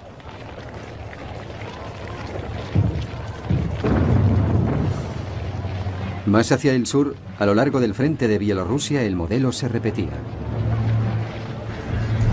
Hitler estaba furioso y destituyó a su general, el mariscal de campo Ernst Busch. En su lugar puso una vez más a su favorito, el recién ascendido mariscal de campo Walter Model. Pero el nombramiento no supuso ningún cambio. Las poblaciones fueron cayendo sin cesar.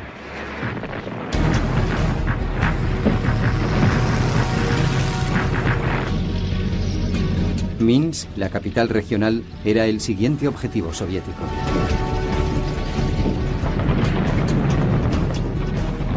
Dos días más tarde, el Ejército Rojo rodeó la ciudad. Más de 100.000 soldados alemanes quedaron atrapados. Las fuerzas soviéticas los bombardearon.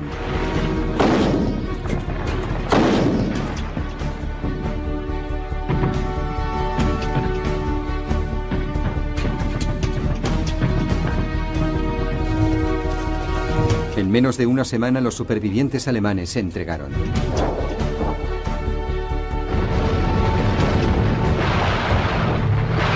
El imparable avance ruso siguió su curso y alcanzó entonces los estados bálticos.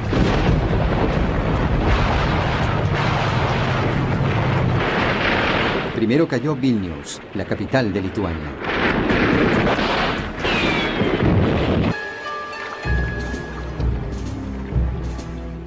Los pilotos de Kaiten, al igual que los kamikaze, llevaban la cinta blanca llamada hachimaki, inspirada en el tocado de los antiguos samuráis. Las primeras operaciones de los Kaiten se dirigieron contra los cargueros enemigos en el atolón de Ulithi y en Palau. El 20 de noviembre de 1944, en Ulithi, un Kaiten alcanzó y hundió el petrolero Mississauga. Pero los informes japoneses de las primeras incursiones de Kaiten exageraban sus resultados, pregonando que habían hundido acorazados y portaaviones, cuando en realidad eran ellos quienes sufrían las mayores bajas. A finales de febrero de 1945, el alto mando japonés llegó a la conclusión de que las operaciones de los Kaiten contra fondeaderos bien defendidos solo provocaban la destrucción de los submarinos nodriza. A regañadientes, decidieron atacar la línea marítima de suministro de las tropas norteamericanas de Iwo Jima. Estas operaciones también fracasaron. Los submarinos nodriza fueron detectados por las patrullas aéreas y los grupos de superficie. La última gran operación de los Kaiten, en julio de 1944, fue también su mayor éxito. El destructor norteamericano Underhill voló por los aires al chocar con un Kaiten lanzado desde un submarino I-53. La última víctima de los Kaiten, una barcaza de desembarco, se hundió el 15 de agosto de 1945, día de la rendición de Japón. Las operaciones de los Kaiten le habían costado a la Armada japonesa 8 submarinos y 900 oficiales y marineros a cambio de escasos resultados. Los pilotos de Kaiten sobrantes quedaron contemplando su propia vida ante la derrota del país por el que se habían comprometido a entregarla. Había sido un sacrificio terrible e inútil.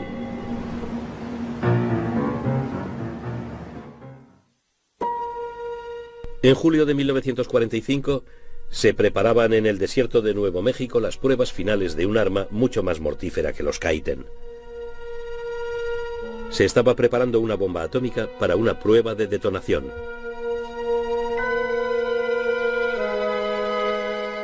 Los aliados habían descubierto los restos del programa atómico alemán y llegaron a la conclusión de que llevaban varios años de retraso respecto al proyecto Manhattan.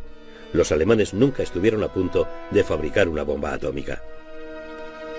Pero las ruinas de Alemania dieron un nuevo giro a la cuestión atómica. Alemania había sido derrotada, pero ¿habían transmitido los alemanes sus conocimientos atómicos a sus aliados japoneses? En las últimas semanas de la guerra europea, hasta Adolf Hitler veía llegar el fin de la guerra. Los rusos, a las puertas de Berlín, Vitebsk.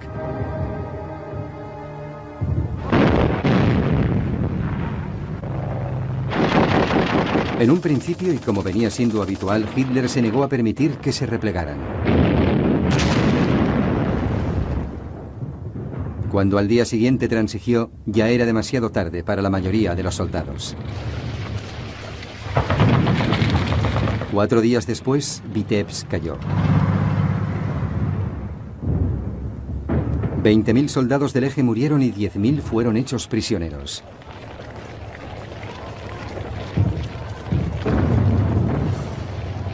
Más hacia el sur, a lo largo del frente de Bielorrusia, el modelo se repetía. Hitler estaba furioso y destituyó a su general, el mariscal de campo Ernst Busch. En su lugar puso una vez más a su favorito, el recién ascendido mariscal de campo Walter Model. Pero el nombramiento no supuso ningún cambio. Las poblaciones fueron cayendo sin cesar.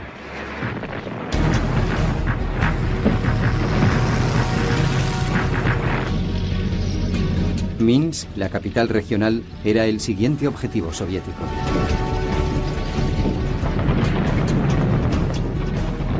Dos días más tarde, el Ejército Rojo rodeó la ciudad. Más de 100.000 soldados alemanes quedaron atrapados. Las fuerzas soviéticas los bombardearon.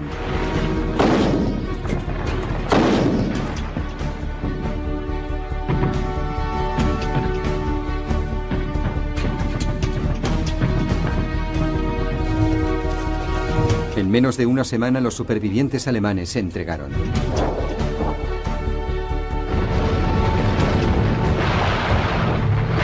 El imparable avance ruso siguió su curso y alcanzó entonces los estados bálticos.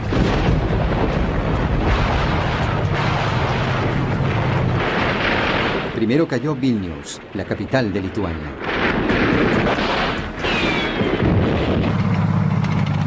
En todo el frente oriental, los alemanes se veían obligados a replegarse. Tras ellos solo quedaban poblaciones y campos arrasados.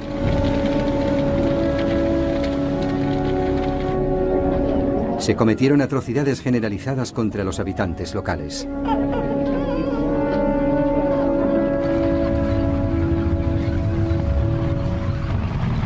El Ejército Rojo no estaba preparado para lo que estaba a punto de descubrir. El 23 de julio de 1944, las fuerzas soviéticas alcanzaron el pequeño pueblo polaco de Majdanek, cerca de Lublin. Siguió su curso y alcanzó entonces los estados bálticos.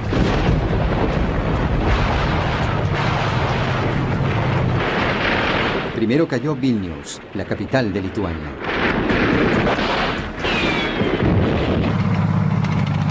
En todo el frente oriental, los alemanes se veían obligados a replegarse. Tras ellos solo quedaban poblaciones y campos arrasados.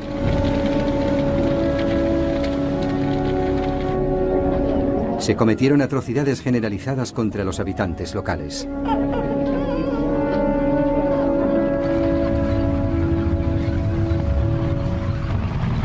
El Ejército Rojo no estaba preparado para lo que estaba a punto de descubrir.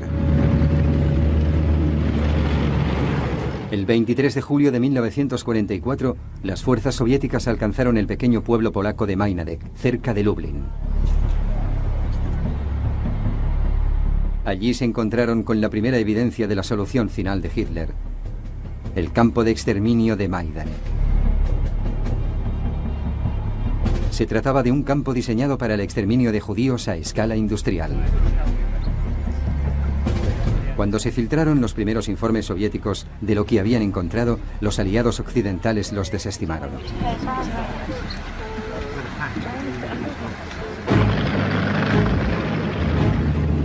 Tres días después de tomar Majdanek, los rusos se acercaban a Varsovia. Fue allí donde el Ejército Rojo se detuvo. Stalin estaba preparado para hacer lo que Hitler había llevado a cabo anteriormente: apropiarse de territorios, pero no en nombre del Lebensraum o espacio vital alemán, sino en nombre del comunismo.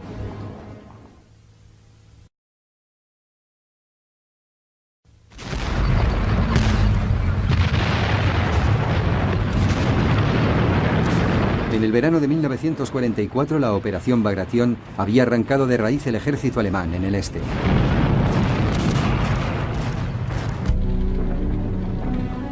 Más de 300.000 soldados del eje habían muerto.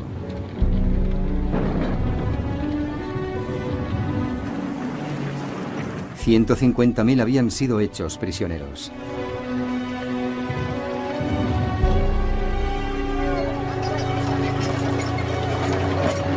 El Ejército Rojo se había detenido a lo largo del río Vístula, al sur de Varsovia.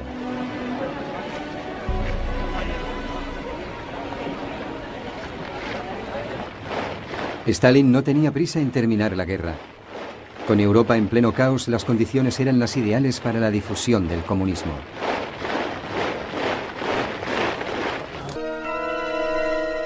Los alemanes entregaban los frutos de su investigación científica de guerra. No solo en cuestiones como el radar, sino también en guerra bacteriológica.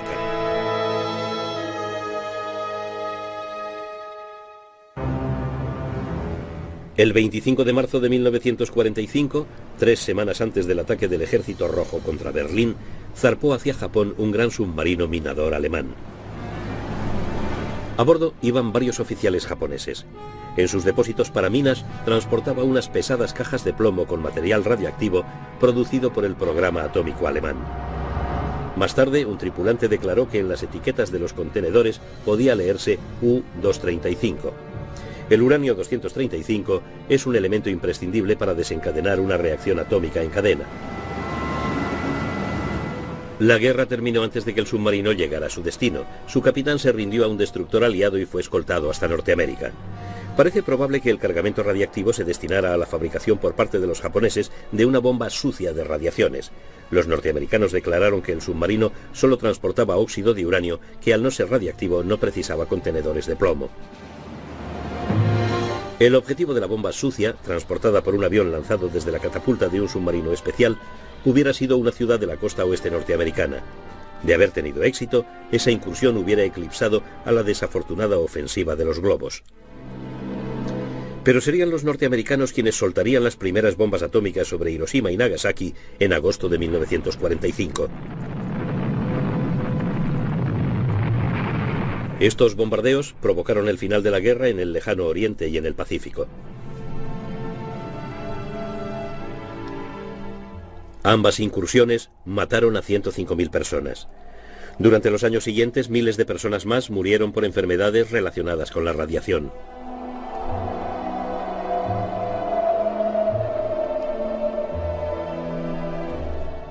El 15 de agosto de 1945, los japoneses firmaban el acta de rendición a bordo de un acorazado norteamericano anclado en la bahía de Tokio. El general MacArthur declaró: "Este asunto está zanjado". Las armas secretas japonesas plantearon una amenaza terrorífica, pero nunca cumplida, de guerra biológica contra los Estados Unidos. Se emplearon en los también terroríficos pero reales ataques contra buques de guerra por parte de los kamikaze, con aviones convencionales y con cohetes pilotados, y suscitaron la amenaza de una ofensiva submarina similar. Pero ninguna de estas armas pudo frenar la inevitable derrota.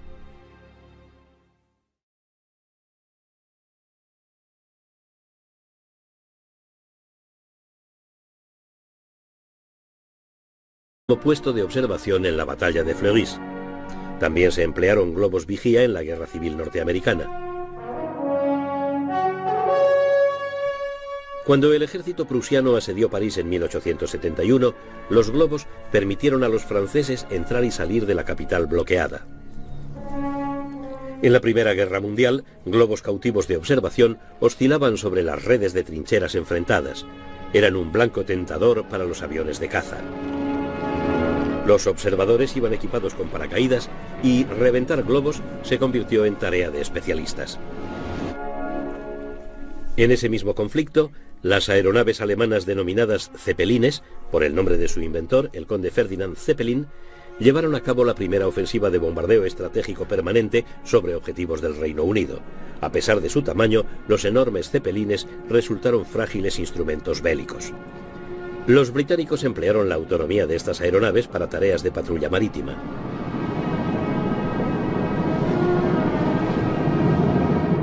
En la posguerra, los aeroplanos reemplazaron a estas naves como arma de largo alcance. Aún así, en el verano de 1939, poco antes del principio de la guerra, los alemanes emplearon una de estas aeronaves para observar la red de estaciones de radar de la costa meridional inglesa.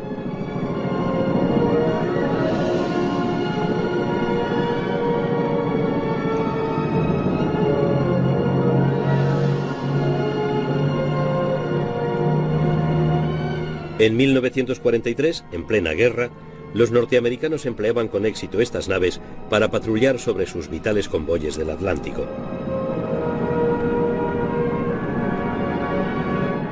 Sus objetivos eran las emboscadas jaurías de submarinos alemanes. Pero serían los japoneses quienes explotaran la idea de un globo no tripulado como arma ofensiva. El 7 de diciembre de 1941, con su golpe inaugural de la Guerra del Pacífico, los japoneses demostraron el poder destructivo de los aparatos transportados en portaaviones.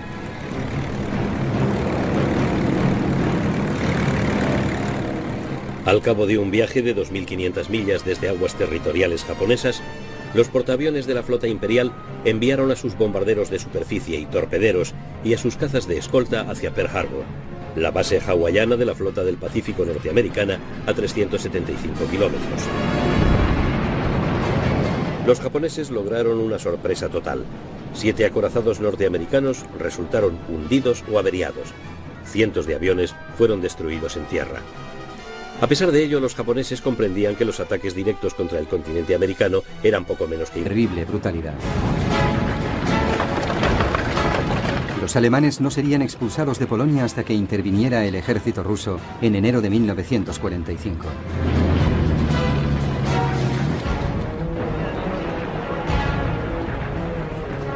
Era el inicio de un plan general soviético que finalmente vería gobiernos comunistas instalados en la mayor parte de la Europa del Este.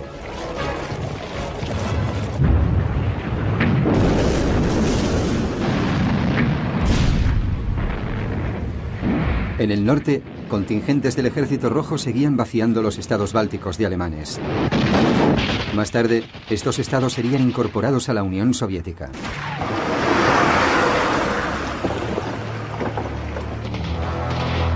Cerca de Riga, la capital letona, más de 200.000 alemanes quedaron atrapados tras las líneas rusas.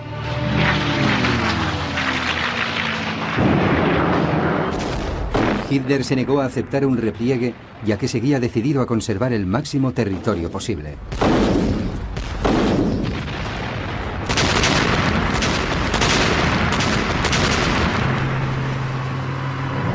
Paulatinamente, las fuerzas alemanas fueron empujadas hasta la costa del mar Báltico.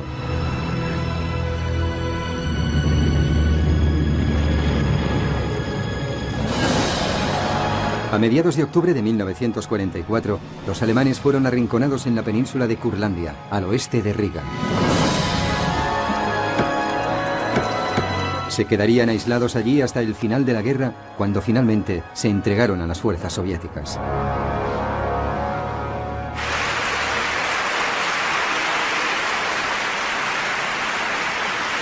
Stalin, mientras tanto, ya estaba conquistando otros territorios en Europa del Este.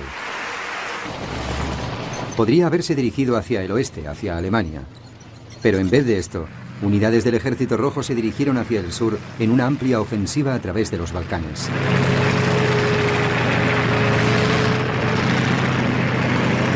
Cerca de 1.500 tanques y 1 millón de hombres penetraban en Rumanía a finales de agosto de 1944. Las fuerzas defensoras del eje contaban con menos de 400 tanques y tan solo 800.000 hombres.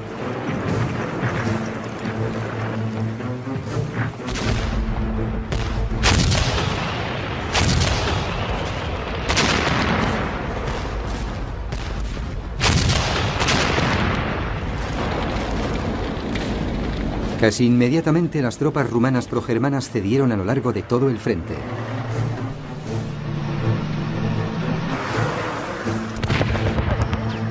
Tres días después, grandes bolsas de tropas alemanas se pusieron y emitió su habitual orden de no retirada. Durante 9 días se combatió implacablemente.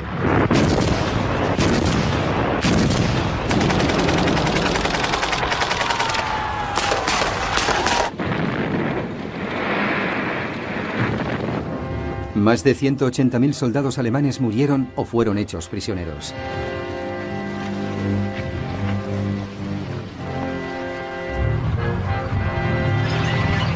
El resto se batió en una retirada tardía.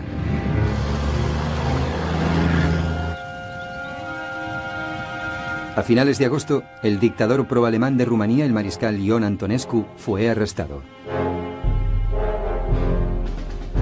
Rumanía se rindió.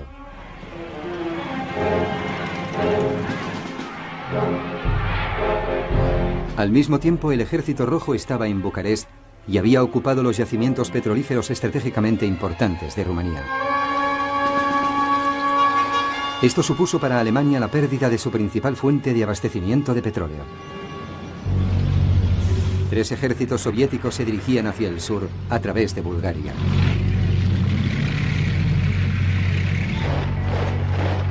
Este país había intentado mantenerse neutral, pero también sería rápidamente absorbido por el Imperio Soviético.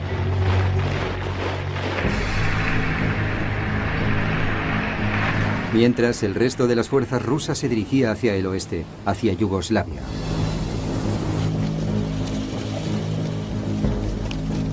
Las tropas alemanas en el frente sur, en Grecia, corrían el riesgo de quedar atrapadas.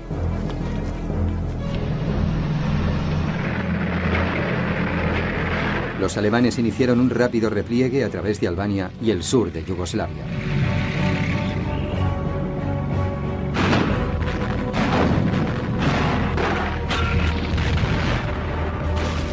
Grupos de partisanos albaneses y yugoslavos los hostigaron durante todo el camino.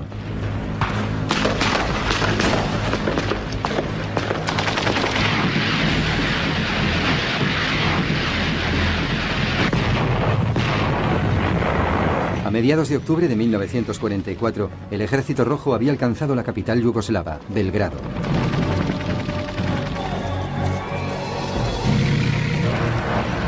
Solo entonces empezó a desviarse finalmente hacia el norte y el oeste, dirigiéndose hacia Hungría y Alemania. Los refuerzos alemanes afluyeron a Hungría para apoyar al gobierno títere pronazi, pero el Ejército Rojo, demoledor, proseguía su avance.